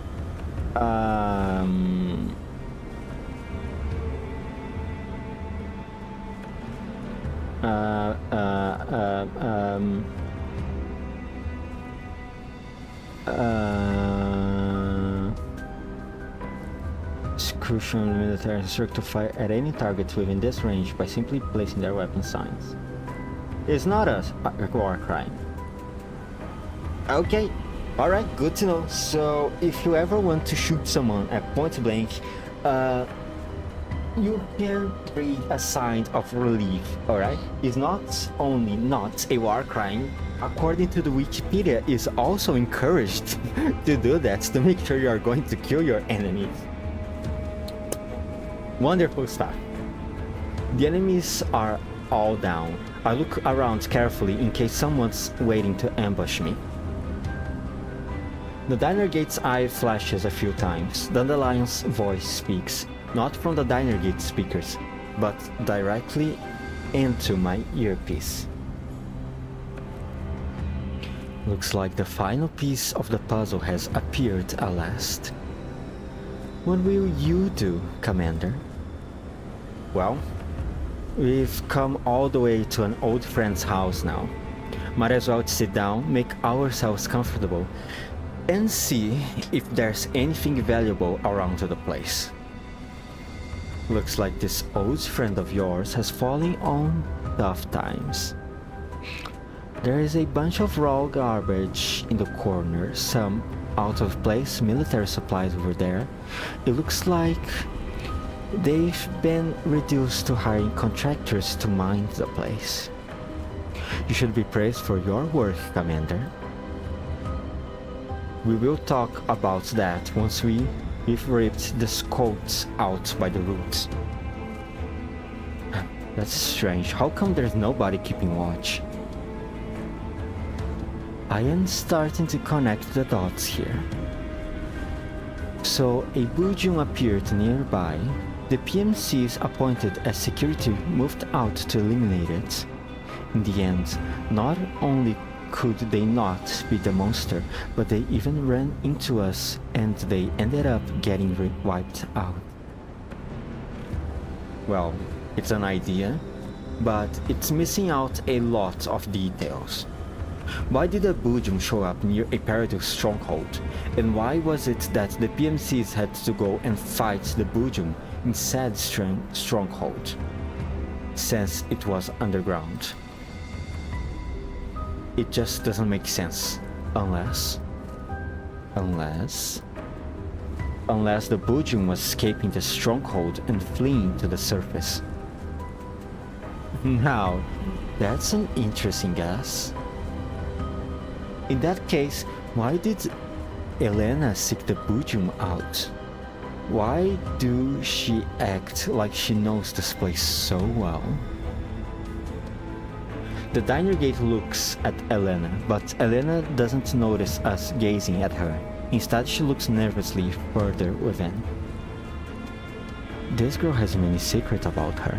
I'm sure you must have seen a lot of strange things about her as well, right? Yeah, she does have a few free-floating spheres that turns into a box. But, I mean, at the time I didn't really think it was that strange, really. I thought that by this day and age, this was just a little silly trend among young girls these days. There's no such thing as too strange when it comes to fully immune individuals. In addition to the readily visible oddities, Elena seems to have a strange relationship with the Bujum. Have you noticed that, Commander? I did, yeah. I wouldn't have thought of things that way if you hadn't mentioned it. I suddenly remember the report that Groza gave me from when we've just received Elena. Part of it included the details of Elena appearing and the Bujum vanishing. And there just so happened to be a collapse storm at the time too. Oh, that is true. Oh, things are repeating themselves right now at this moment. Wait. Now, I was thinking, are collapse storms not natural incidents? Natural in the means of they are not being synthesized is the word? Being made artificially, perhaps is the term that I was looking for over here. But it can be. It can be. Paradise cannot control the weather, can they? Right? They can't do that, right? Right? They can't just control collapse storms the way that in Arkanites the shards can just form catastrophes. So you're saying that Elena can attract Wujungs? It's just a guess. This place just so happens to be a Paradise space. We might be able to find some information that corroborates that theory. Since you said as much already, does that mean you have already discovered something? Since you are so curious, then please follow me, Commander. The diner gate floats before my eyes once again, and after extending its limbs before me in midair, it wiggles around a bit before flying further in. If Dandelion wasn't the one controlling this body, I would think that this action was extremely cute. Personally. It looks like it's trying to do a cat stretch to show how smug it is. God fucking damn. Can this woman take anything seriously? Please? But unfortunately, it just comes off looking dorky since it's a diner gate. I chuckle to myself. It's true that her body's instruments are more reliable in enclosed environments than this one. I lightly tug on Elena and she obediently moves forward with me. The terrain here... My god, what the hell was that accent? The terrain here isn't exactly complex. We head down along these staircases, and every time we think we are at the bottom, we find a similar looking platform, beyond which is another staircase leading down. There is no useful information on the first 3 floors. However, once we pass the platform, the diner gate suddenly comes to a halt. Commander, we should rest here for a while. I will go take a look up ahead. Are there enemies? I lower my voice and prepare for trouble. I am not sure. Not sure. What did you find? Dandelion is silent for a while. This uncharacteristic behavior sobers me up completely. It's strange. I can pick up a heat source, but it's very faint. Could it be a combat unit using some kind of special equipment? No. Perhaps I should say... It doesn't seem like a living person. Oh. Dandelion seems to sense my confusion. She uses the projector on the diner gates she's in to display a visualization of her findings, and I subconsciously hold my breath. What is it? What is it? The image shows faint, human-shaped key signatures standing together in an orderly manner. Inside what look like 4 large glass specimens tanks. Humanoid aliens? Giants? What is it? The heat sources do not move, but they are neatly arranged specimens.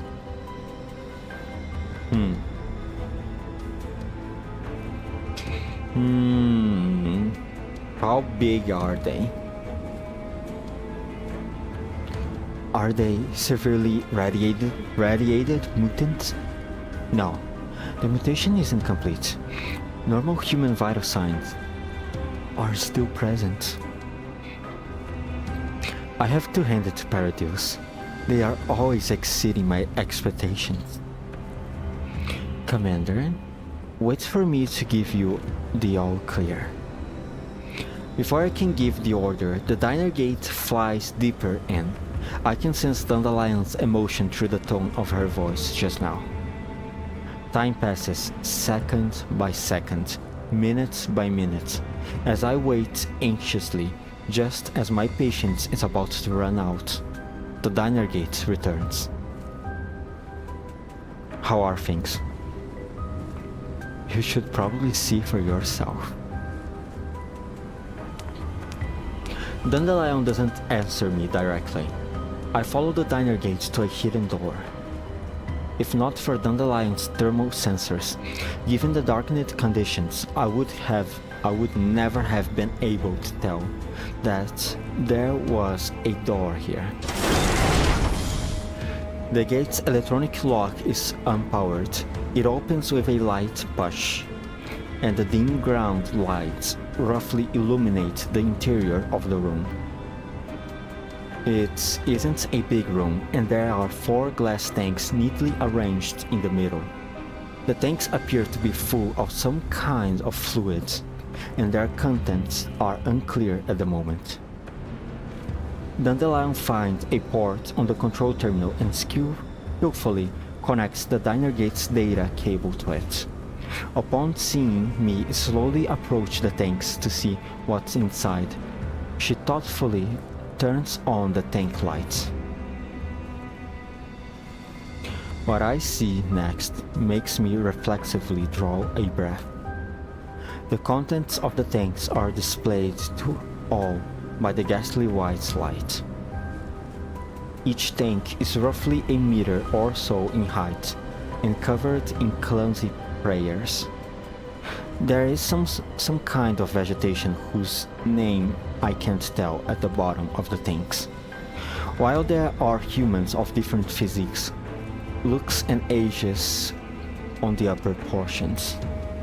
The humans and plants are suspended in differently colored liquids.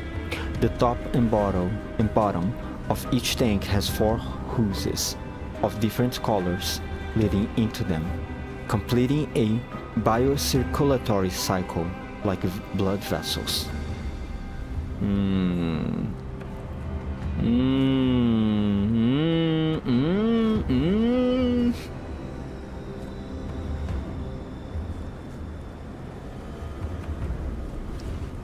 Although I was mentally prepared for this, seeing something this creepy still makes me want to throw up. Somewhat worried, I look at Elena, who has followed me in. However, she has placed her hand on the glass, as though she is bidding to the people inside a wordless farewell. I trust this has made you adequately shocked and angered. I don't know about the commander, but I personally am feeling more worried than anything else. The diner gate's data cable connects to the control terminal. The screen immediately fills with folders opening up and their details. Just looking at it makes my head spin. I bet Dandelion's making copies of everything.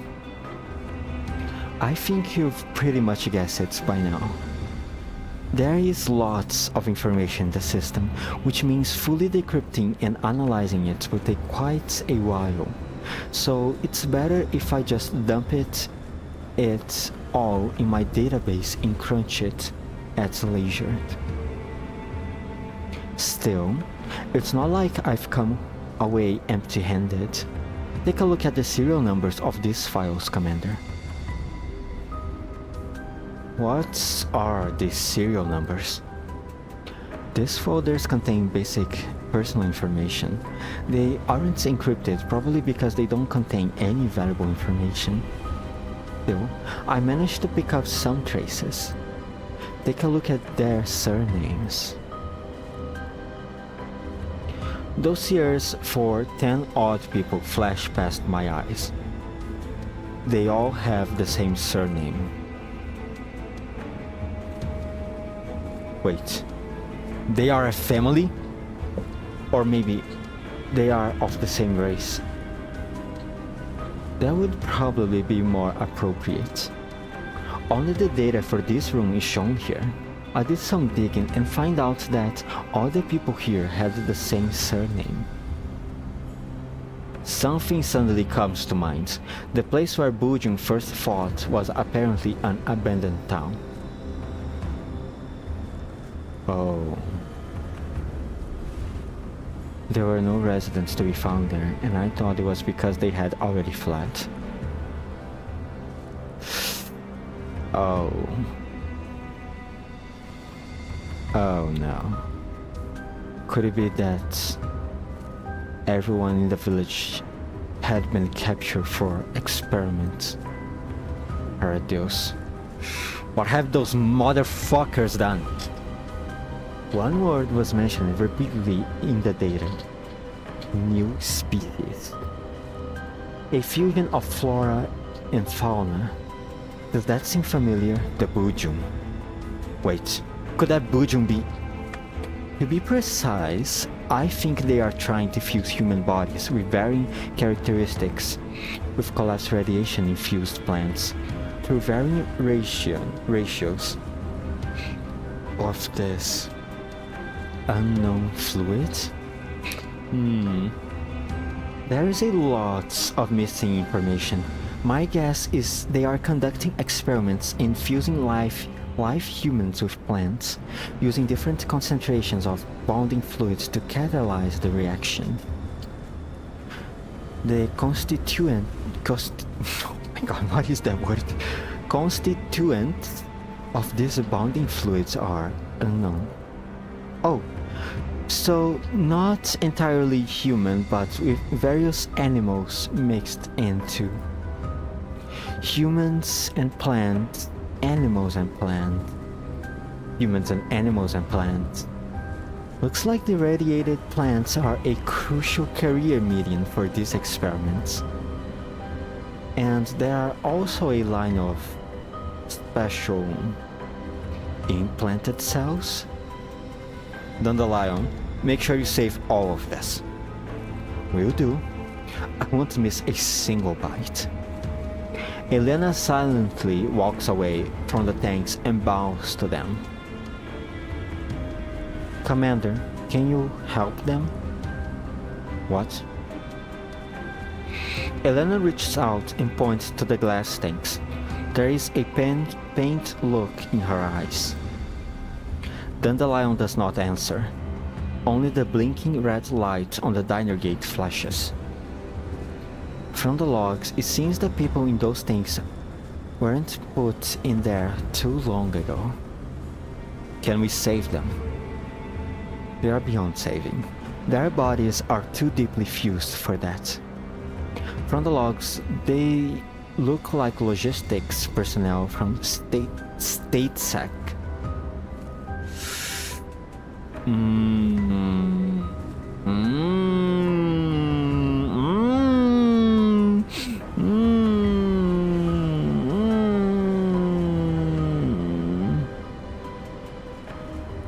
Okay. They are from StateSec? Were they captured by Paradeus? I can shut off the power of these things. That might put an end to the experiments here.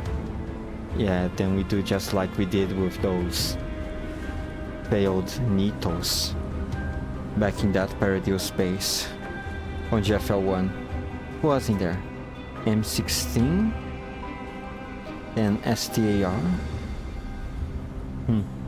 I don't remember now.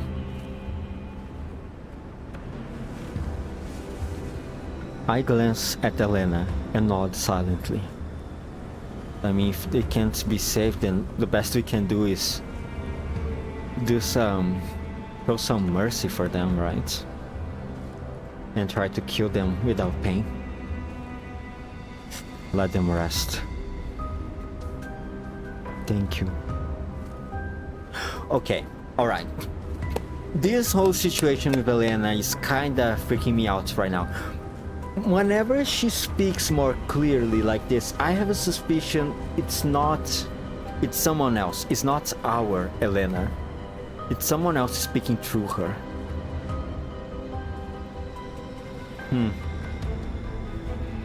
Also, it is mentioned that these people are infused with animal cells, right? So, could Elena be somewhat like these people somehow? Since, I mean, she looks like she has some wings on her head. I don't know what that's about, but I sure do know that I have never seen a normal person having wings on her head. New species, huh? Also, she mentioned, Dandelion mentioned it, that there are the terms new species here. So, is Paradise trying to artificially create regions? But for why? New weapons, maybe? I mean, could be weapon. I mean, Paradise is weird, but they don't exactly act for no reason, right? I mean, the more, even then they are weird, their objectives are usually very clear and very, I mean, maybe not clear, but the things they made have a clear purpose. So this new species, and the fact that they can somewhat control Bojans, yeah, it definitely could be some kind of weapon. Maybe trying to create an army of Bujungs, maybe. Since Bujungs can freely move around contamination zones and they are clearly much bigger of a threat to humans than a Strilet force, for example.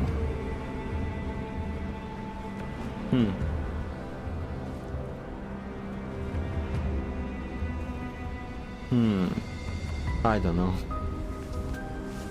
Elena bounds to me and Dandelion in the same way. At the same time, I hear an unsettling growl from the depths of the base. There is no doubt that it's the Bujung we just encountered. After hearing the noise, Elena glances at us. Then she runs into the base without looking back. Elena, please. Dandelion, follow us once you finish downloading the data. After telling Dandelion what to do, I proceed to give chase. I can sense something is about to happen. Yeah, boss stage is approaching, Commander.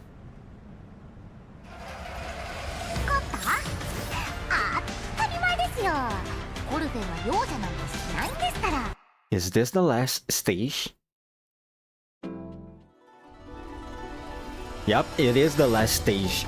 Alright, GW19, last stage. Two more Rinkus, two more Hinkus, more Rinkus. Gonna fight this thing.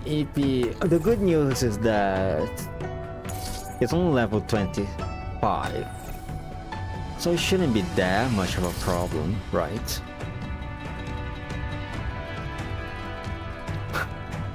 What is this description? A cute girl who always smiling and full of warmth. Yeah, right. No matter how the battlefield changes, her gentle kindness will always stay the same. Yeah, right. Very kind. Yeah, I remember how kind she is while hitting my dolls and sending those unitates to their deaths to be food for Bujung. Yup, I remember. Very kind of her. 100%. Ah yes, there it is, the kind girl. Dyer and the others rail fire on the Niter and force her back, but Niter ducks behind cover and avoids taking a fatal blow. The appointed time has not yet arrived. Forgive the insult, my lord, and rain judgment down upon these heretics. Niter raises her staff high and emits a deafening sinister sound, forcing the dolls to cover their ears to protect their hearing. Oh, so kind of her. So kind. What is that bitch doing? Look out, the Bujum's moving. The Bujum seems to have been rejuvenated by the sounds. Oh, is this how they are controlling the Bujum? It crawls out of the pit and with all its might, it shrugs off the plant entangling it. Eventually, the Bujum emerges from the pit, devouring the blood and flesh of the sacrifices, restores its strength, and the wounds it just took begin to knit together. I knew it! It's using their biomass to regenerate. Alright, yep. Good, awesome, very awesome. Thank you, kind knitter girl. Very kind of you. Wow, I am so impressed. The Bujum's body is bigger than before, but the monster thrashes around continuously, as though it is unable to control itself. Knitter thumps the ground again. The sound makes the Bujum roar again and again, each cry more pained than the last. Atop the Bujum, below the three revolving orbs, a shadow vaguely shaped like a glow can be barely made out inside its body. Elena! I knew it! Elena's in there! Coffee can't hold herself back anymore and throws caution to the wind as she runs up to the Bujum. Coffee, please control yourself. Please! Give her back! Give Elena back! Coffee unloads all her firepower into the Bujum, while the Bujum raises its tentacles in preparation to counterattack. Miss Coffee? Diane rushes out of cover as well, picking off the tentacles trying to smash Coffee with accurate gunfire. Jiang Yu and Zhao Hui follow behind her. Since there's no way for them to retreat, the dolls have decided to utterly crush the monster here. Can't be helped, Big Sis. We'll have to attack at once. We will all have to attack at once. Now is your chance to defeat this monster while it's still weakened. We will cover Miss Coffin together. Be careful, everyone. Oh my god, what the hell is this thing? Looks like a pimple. You know? Looks like one of those very surface level pimples. This thing is not going to explode on me, is it? Can I get the description of this thing? Battle traits. They block her unaffected by control effects. Yeah, of course. Zone deals AoE damage to enemy units within the specified area and ignores cover. Okay, that's annoying. Reinforcement able to summon different support units. Okay, fine. Debuff, stability damage. Jesus Christ. Selects the nearest enemy target and deals physical damage equal to 130% of attack. If the target's stability is less than 8 points, applies stun. It's done, huh? Awesome. Yeah, very good. For a skill that deals 8 stability damage. Wow. Wow, amazing. Woohoo. What is this? Decaying fire. Tidal flat. Targets the first enemy target to act this turn and deals AoE corrosion damage equal to 80% of attack to it and all enemy units within a 3x3 area, whilst generating swamp. Swamp is the one that affects my healing, right? No, sorry, it's another one. Fixed damage, but won't attack enemy units which end the turn. Gosh, apply weakness to corrosion to enemy units in this area at the start of this. For every second turn, the swamp spreads one tile in each direction. This is considered a corrosion tile. And then terminate operation less than 8 points. Apply. This skill also applies stun. My god. What about this one? Deals AoE corrosion damage equal to 60% attack to all enemy targets on the battlefield.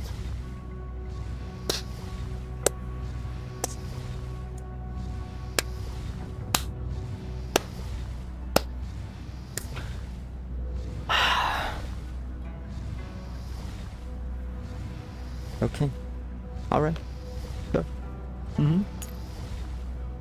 AoE damage taken is increased by 50. Oh, so it does extra damage. Sorry, takes extra damage from AoE attacks. Good to know. So the index is greater than 0, target's damage taken is reduced by 80%. Okay. At the end of the turn, if Arthrorinkus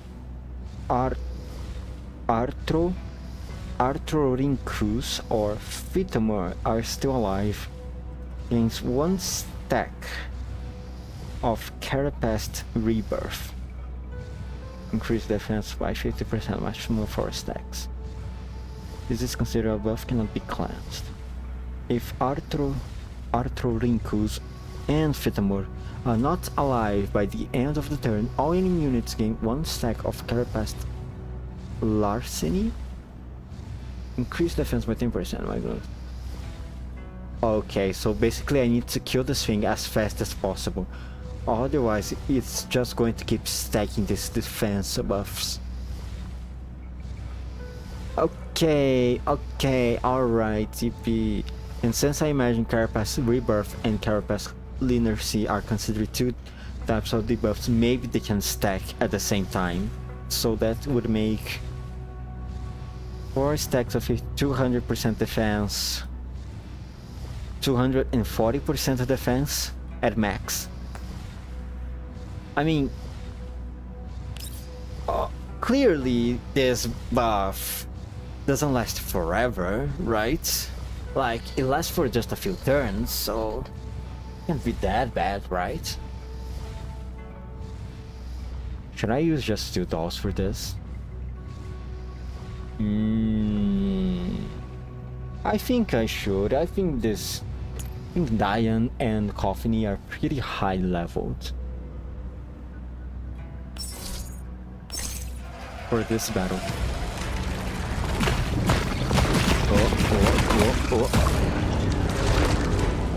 Wow, he looks so cute.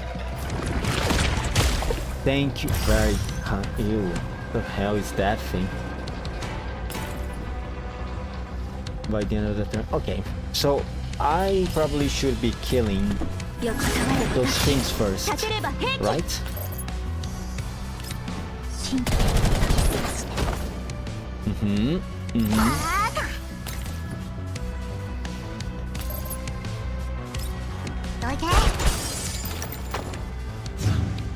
Okay, let's see how this goes first. And it's done. Ooh, big damage.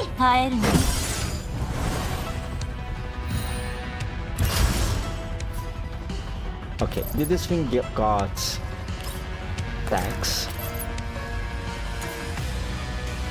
Yup, it did. And there's no cooldown to it. Alright, okay, dude. Alright, yeah. Just kill this thing as fast as possible.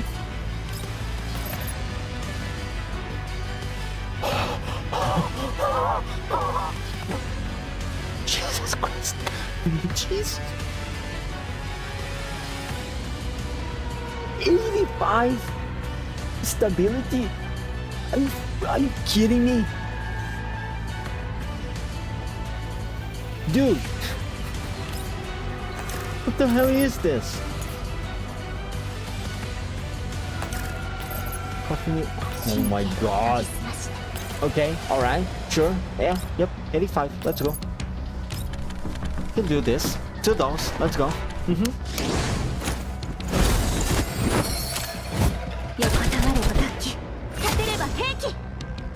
Ooh, okay, let's say hypothetically, our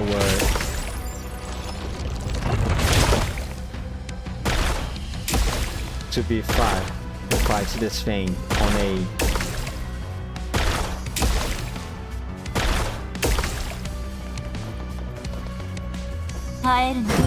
more higher level. Which would be a good thing to fight this thing. I mean, for something that does a lot of corrosion damage, this thing having a corrosion weakness is kinda ironic, I'm gonna be honest. So maybe would bring Nemesis.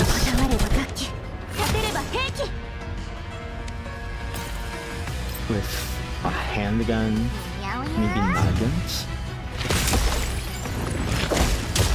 Oh. Okay, lads, maybe bringing only 2 dolls here was a really bad idea, you know?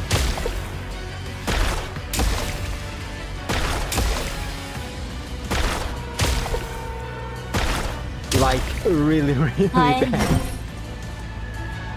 I don't think I... Let's restart. Wow. Oh, wow. Okay, let's try to see Nagant and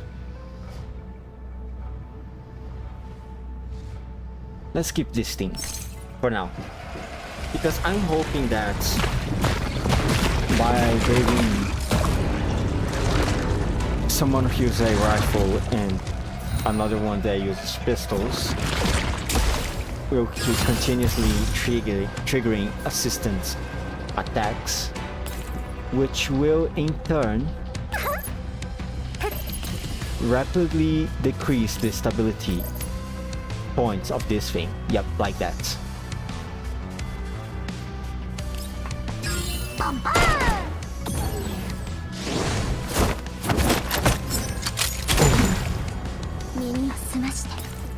Thank God this thing is low level right now. Keep this buff. Can I kill? Not from here. Alright. Let's kill the Neater first, because this thing is going to be just regenerating. Sorry. Regenerating stability points every turn for the enemy.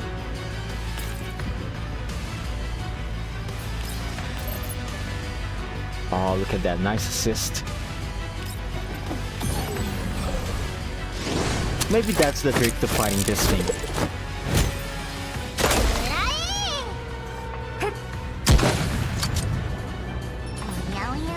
Now, Coffee has way more movements than Nagant, it seems.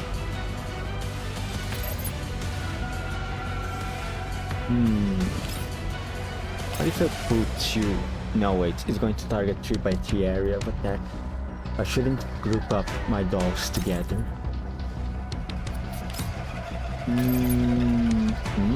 This is interesting. But let's do this.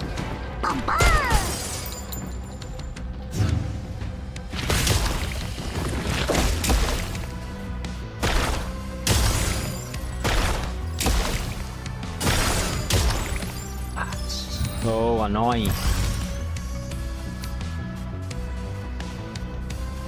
Coffee and Nagants are out of the question right now.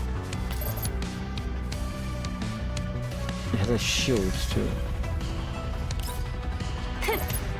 Nemesis, could you kill this thing for me?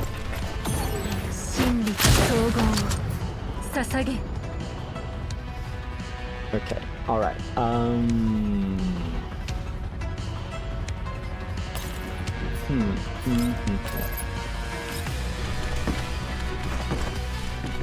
Shoot this thing. And then...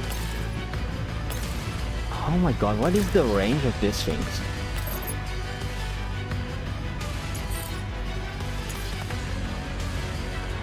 The entire map. Okay, alright, awesome. Very good to know. Wow, amazing. Truly. I can see why Paradeus would be interested in making an entire army of Belgians, if my theory is correct. Oh my god.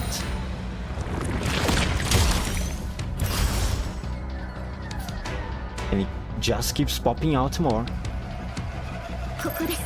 Perhaps I should bring a AoE attacker like Lota. I think Lota will do very good here. This thing also is gaining a lot of stacks, isn't it? Yeah, 2 stacks so far. 2 stacks of 50%.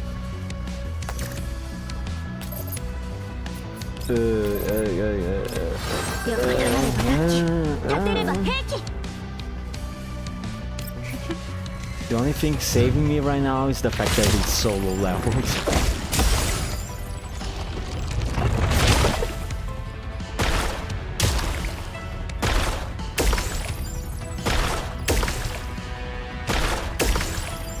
Yep, I cannot do this. Bring an AoE attacker.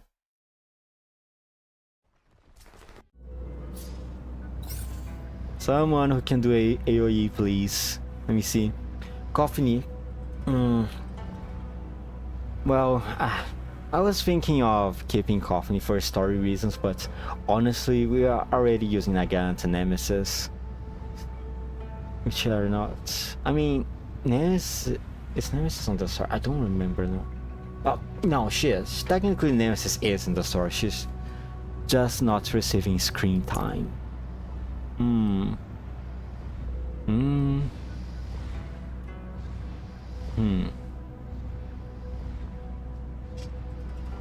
So what do I do? Keep Coffee, remove Nagant, put Nagant Lota. I think Lota is my best AoE doll right now. If not in the entire game so far on the EN server. Now, Diane, stay there. Nemesis. Should I bring another AoE? Or is just one enough? Now, one should be enough. Oh, excuse me. I almost sneezed. Man, if at a low level this thing is already annoying, imagine at level 15 or something. Okay, first things first. I'm going to kill this thing. Get out of here. Now comes the Niter.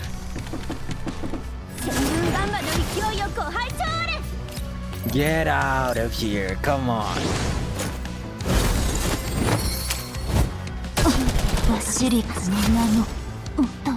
Okay, let me... I think we're gonna move her here. Try to cover this corner so at least I have one doll capable of targeting these things whenever they show up.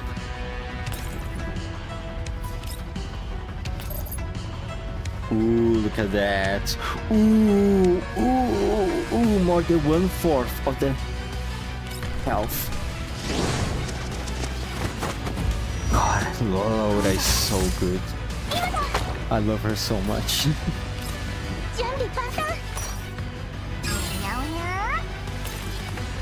Who was she in GFL1? Hold on, let me see. She was in GFL1, right? She's not a new character. Where is my AOP? Oh, there we go.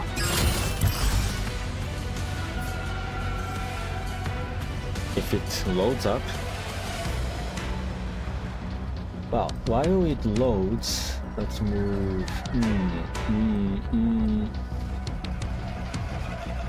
Okay, let's do this. Sorry. No, not you, Coffee. Lota. Look at these guys for me.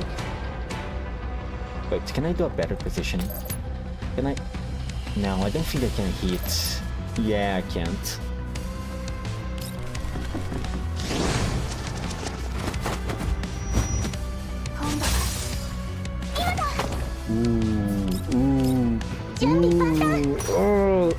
Now it's so much easier with an AoE damage dealer.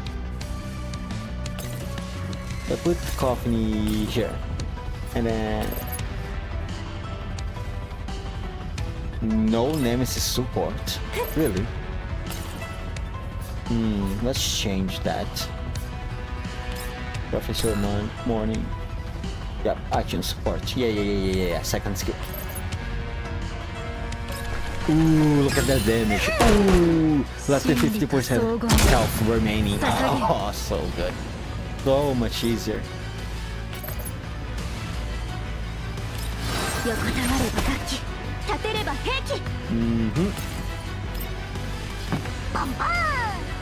Now. Coffee.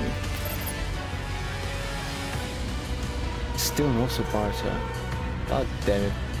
Wait, do you need to be closer to Nemesis to receive her support? Sorry, I haven't really read Nemesis skill kit, so I don't really know. Doesn't seem like that's how it works either. Oh well. Just shoot it.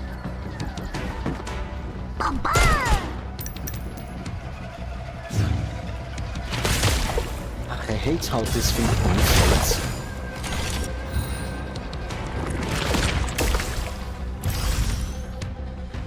Wow, look, more thing for Laura to kill. If she can reach it. She can barely do it.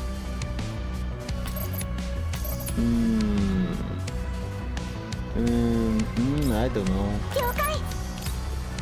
Yeah, she would not be able to hit it from there, from here. Okay, hit it from... it needs to get closer to the Bujo, haven't you? Don't you? Where was I? Oh yeah. Was Loda in GFL1? Let me see, Loda.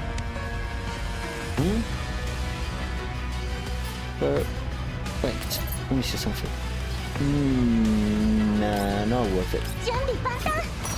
Let me see. Loda.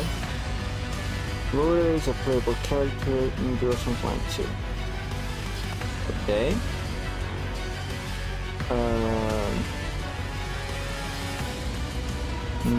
Sorry. Nemesis? Oh, now you have assist. Open background, character background.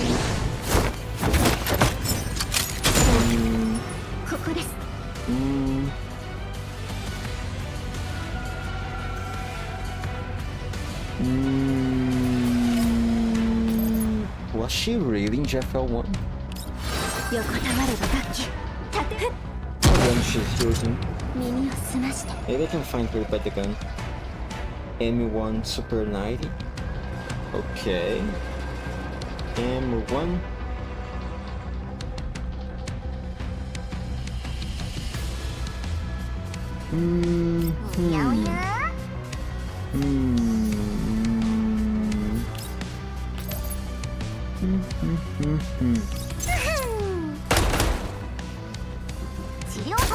It only shows Garen. Garen.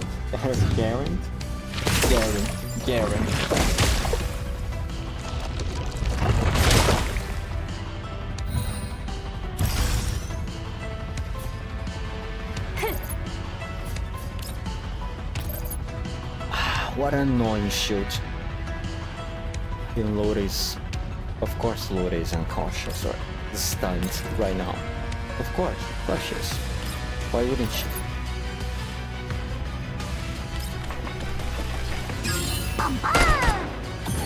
Okay, how about I just search it up straight on Google.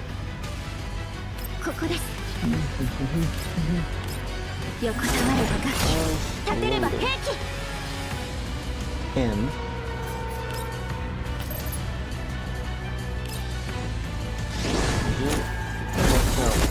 one. 神経を研ぎ澄ましてふっ開演でございます。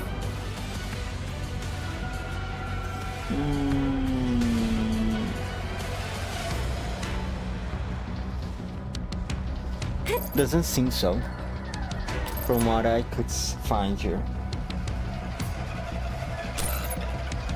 Okay, sorry. Diane, and now let me move. Ah, man, this sucks. This sucks so much. Just shoot it. It's so close to dying. Just shoot this shit.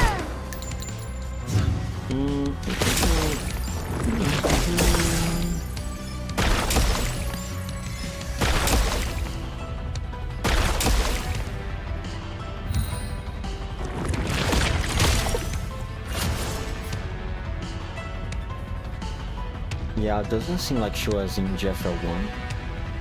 落ち着いてください。 Okay, alright, now, this is ridiculous. Diane, kill this thing.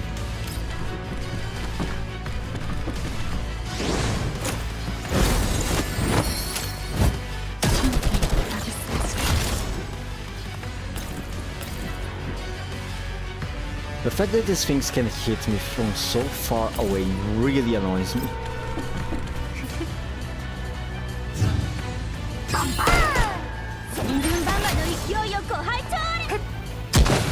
Oh, nice combo. Sadly, I don't think you're going to do that much damage to it.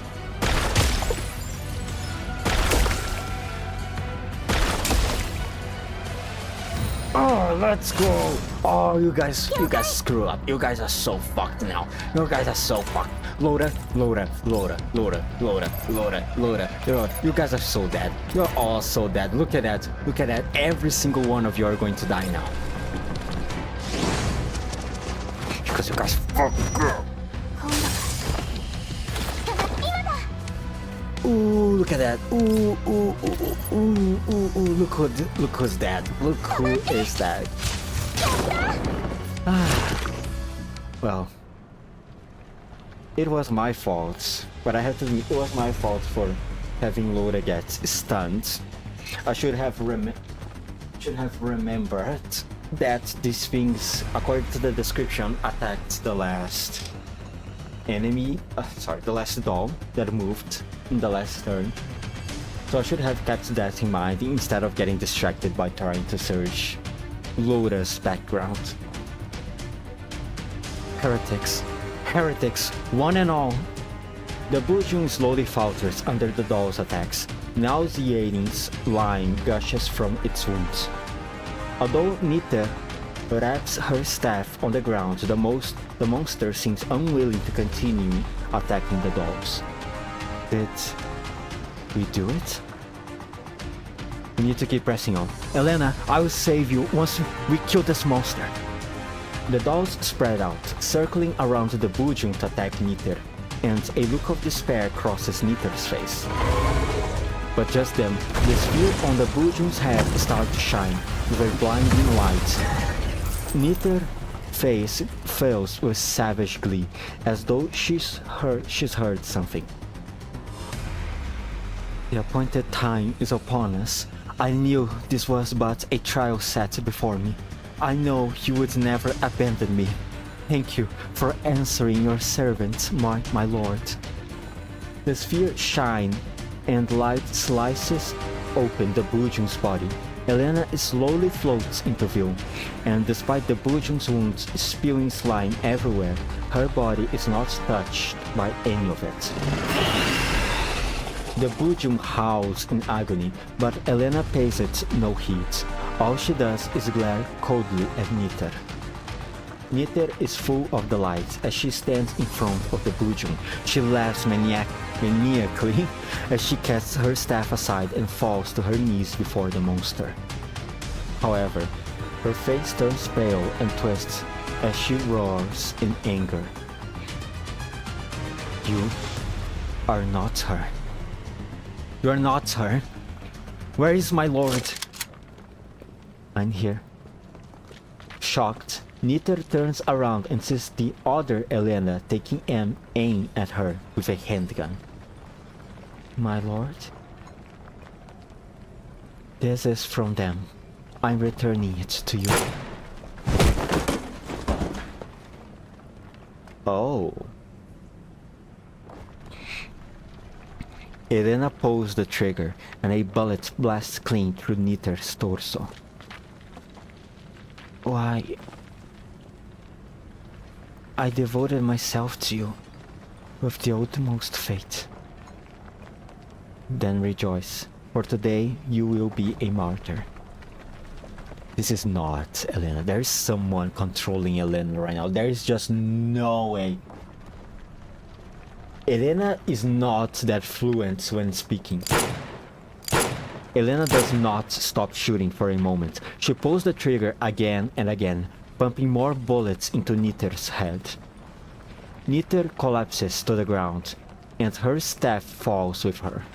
The Bujum in front of her collapses as well, as though its spine had been suddenly removed. As I catch up, I come to a halt. Staring in shock, I realize that Elena is holding my pistol. So she was the one who took it. Although I can sense something strange happened with her, what I do not expect is that there are two Elenas standing in front of me. Oh. The Elena in front of me is raising her gun and pointing it at Elena in the air. The two of them are silent, simply staring at each other. Shortly afterwards, the Elena in the air speaks first. Day 68. We are not chosen. What a shame. I never wanted to be chosen. Everything we believed was a lie. Is it? Was the resonance the only thing that came off the ritual? She was the one who resonated with me. She saved me. So get the hell out of her body. To think you would sacrifice so much just to do something so meaningless. This is the only place with meaning to it. I want to save the people here. I was so close to success. Why? Why was it you again? You traitor. You betrayed all of us.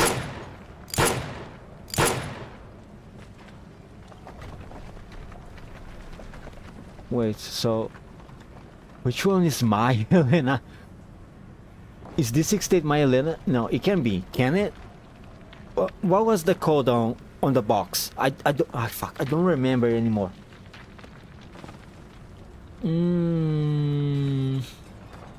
Please tell me it wasn't my Elena who got shot.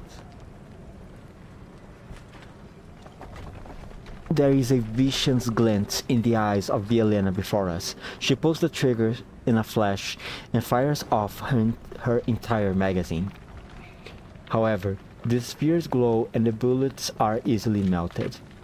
The Elena in midair looks down scornfully towards the ground, making her final statement. Betrayed you? You are the one who betrayed us.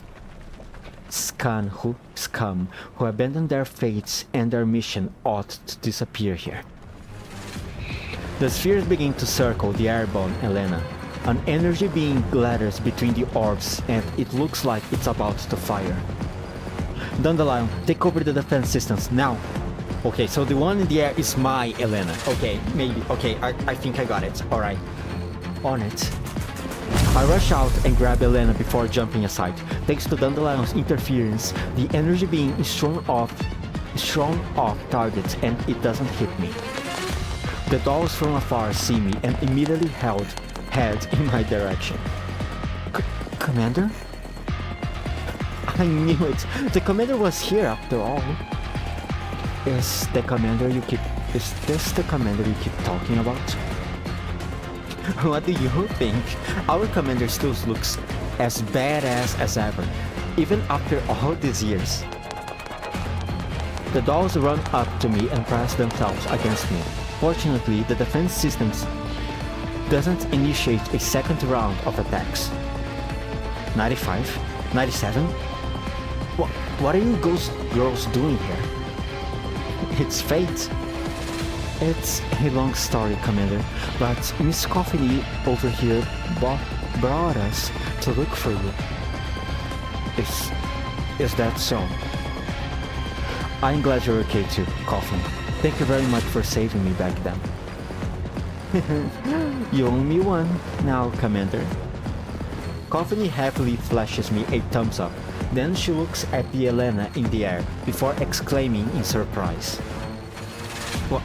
What's going on? Two Elenas?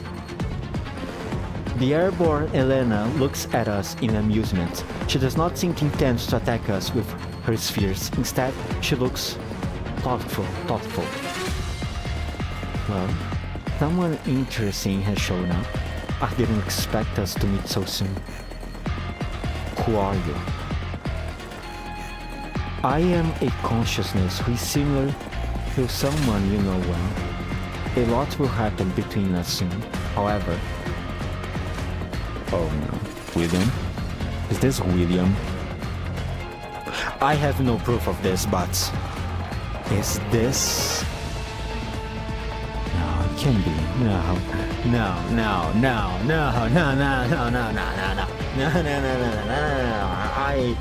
I'm being too paranoid. It cannot be William. Or even a copy of... Wait.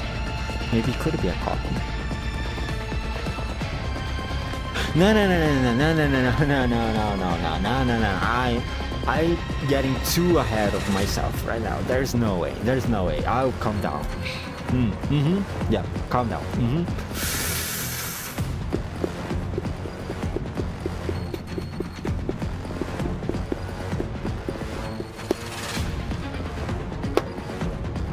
Okay. Alright. Elena's voice starts to sound strange.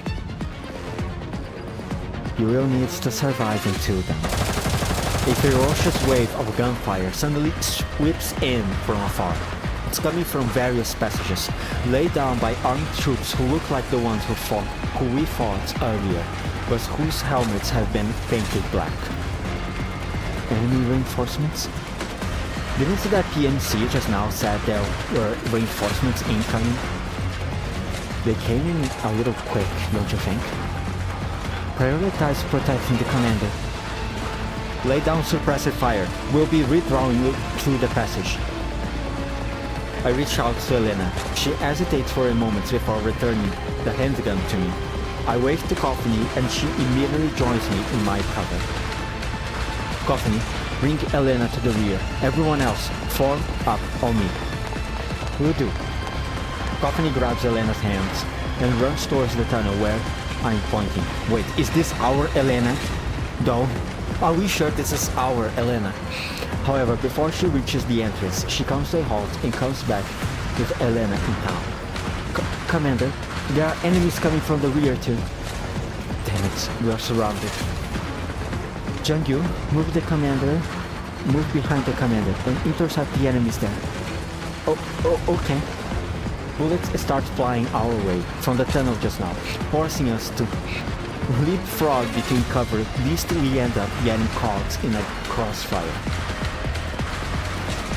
Things don't look good, Commander. At long last, it's time for you to flex your leadership skills. Do you seriously think that is the time for something like this? The dolls fire back at the enemy, but their reinforcements vastly outnumber us, and soon we are almost completely suppressed by the enemy. How many more enemies are there? There should be at least 50 according to the scans, right? Is there another way? As you can see right now, I am just a diner. Look, I'm being serious here. In that case, we should be able to solve the problem handily once our reinforcements arrive, right? Right, the drone. Reinforcements? Where are we getting reinforcements from? Well, just then I hear a familiar yet unfamiliar voice in my earpiece.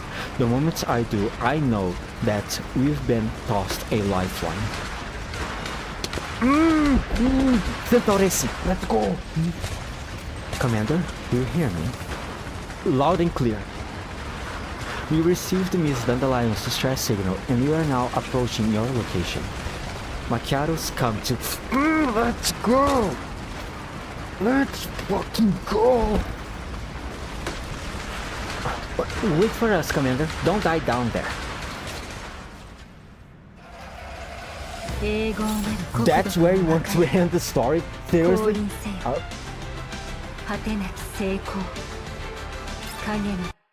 Okay, alright. Okay, fine I guess. Sure.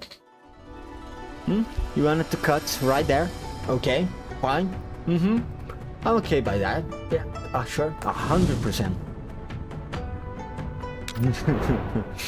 Oh god. That was quite the story though. Well, this is the first time I think we see another Elena. And also there is... What the hell is happening with Elena?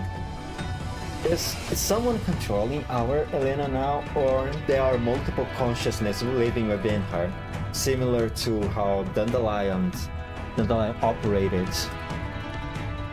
a while in the past. And the person speaking through the floating Elena, we don't know who they were. I hope not William. I hope it's not a copy of William's consciousness. I know I don't have any proof whatsoever of this theory. All I have is just a gut feeling, but usually my gut feelings are wrong, so let's hope I am wrong on this one too. Oh man, what is that? Things are starting to pick up, aren't they? Man, okay, now that Chapter 8 is out, right? I mean, it's just released with the sword. What is Chapter 9 about? I mean, without me getting spoiled. Let's just see. I want to see the illustration for the chapter. That enough might give me an idea of what the chapter might be about. GFL2 chapter 9. Let me see. Who we have in this image? Someone I don't know. I imagine it's an enemy unit. There is one. I do recognize a boss on the back. Next to the new girl, 404 team. Maybe the chapters are Exilium too. According to the CN schedule, the chapters shouldn't be launching anytime soon.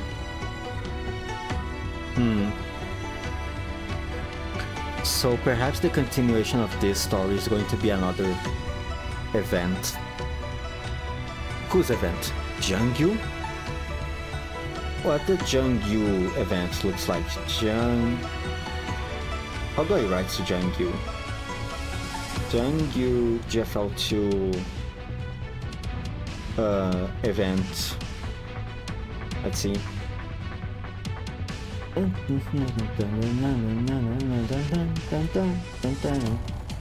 When Chengyu released?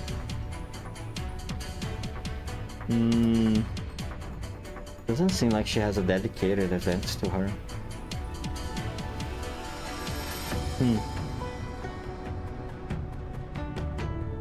Wait, what if I do this? GFL2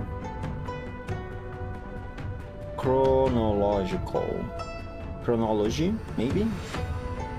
Drama timeline.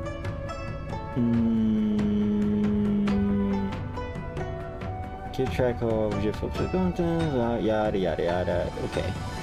Thousands. Goes frontline in private near clouds. Way up ahead. Inconsistencies. Goes frontline 2. Okay. Alright. Wish Crow, Calmo, Archer.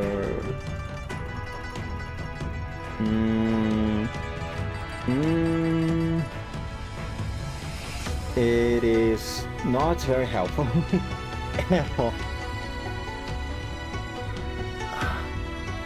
What about CN banner history? Would that give me a better idea? Let me see. Tororo, Diane, Sabrina.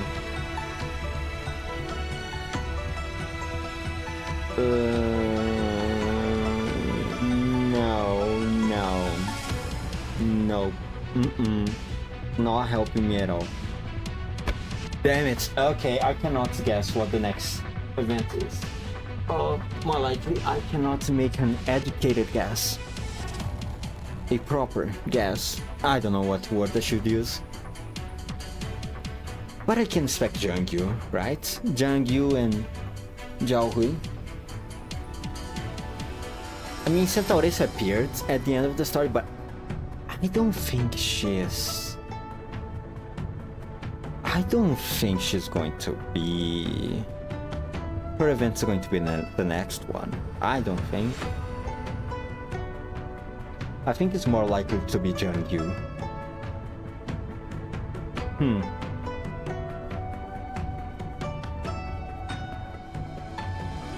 Well, I don't know. I have no idea. I guess I will just have to wait. Alright, this is everything I have. I want to stream about GFL at the moment. I could make streams of me clearing stages and whatever, but I just want to focus on the story for now. How much longer is it going to last? 18 days? Yeah, it's going to be a while until the next bit of content. I'm not entirely sure what I'm going to stream during this time, but at least you can count that there are no more streams at this week, and I have some... Oh well, depends on how things develop. I might have no stream. I'm sorry. I might not stream for the next few days. And when I do stream, I'm wondering, I do play other gacha games, maybe I will start streaming those. Arcanite is very likely to end in the next 2 weeks. Maybe I'll stream that, the start of that event. I haven't read yet. Girls Frontline. Girls Frontline, GFL1. Doesn't seem to have any events for the foreseeable future right now. Maybe by the end of the next month, or maybe the second half of the next month, it will give us something. Nero Clouds, I want to wait for them to translate the Sangoma event, because I refuse to have a half-ass experience of the lore right now, of any game. What else? Pijar. I'm very far behind on Pijar. especially with them compressing various patches into one. I think I should. I think if I want to stream PGR, I should maybe try to catch up a little bit with the story, and then I stream what, and then I start streaming it. What other games do I have? Ooh, I have a Wuthering Waves. That's a good one. Wuthering Waves. Yeah, maybe I'll stream Wuthering Waves next week, on the weekend, maybe. The Wuthering Waves stories usually are not very long, so maybe I could save it for the weekend. Yeah, sounds good to me. What else do I have? Wait, let me see. Playing my games from memory is kinda hard, not gonna lie. Please be patient with me, I maybe have Alzheimer's. HSR and Blue Archive, I don't plan to stream. I plan to keep these games as my comfort games because of how casual I have always been about them. Your Cloud Organizers are one, PGR. Am I forgetting one? Someone, GFL2. No, those are all the games. So what? Knights and Muwa? Is that the schedule? Oh, I do have. Sorry, for a moment it completely flew out of my mind. I do have GFL content that I could stream. Reverse Collapse. I brought a Reverse Collapse Deluxe Edition during the winter sale on Steam. Maybe I could stream that during the work days from the days within Monday to Friday, whenever I can. And then I save the weekend for Uwa. And then maybe what's the schedule on Arknights right now? I can look it later so I can better organize myself. But yeah, maybe I could do this. I will see. Wow. That's everything I have till today. It's almost 5 PM. I need to end the stream. Alright. On my off time, I'm gonna clear this event. I already did this environmental survey things and collected all the rewards of it. So right now it's just a matter of clearing the supply stations and farming everything to buy stuff at the bazaar. Well, that's everything I have for today. 5, 4, 3, 2, 1. Bye.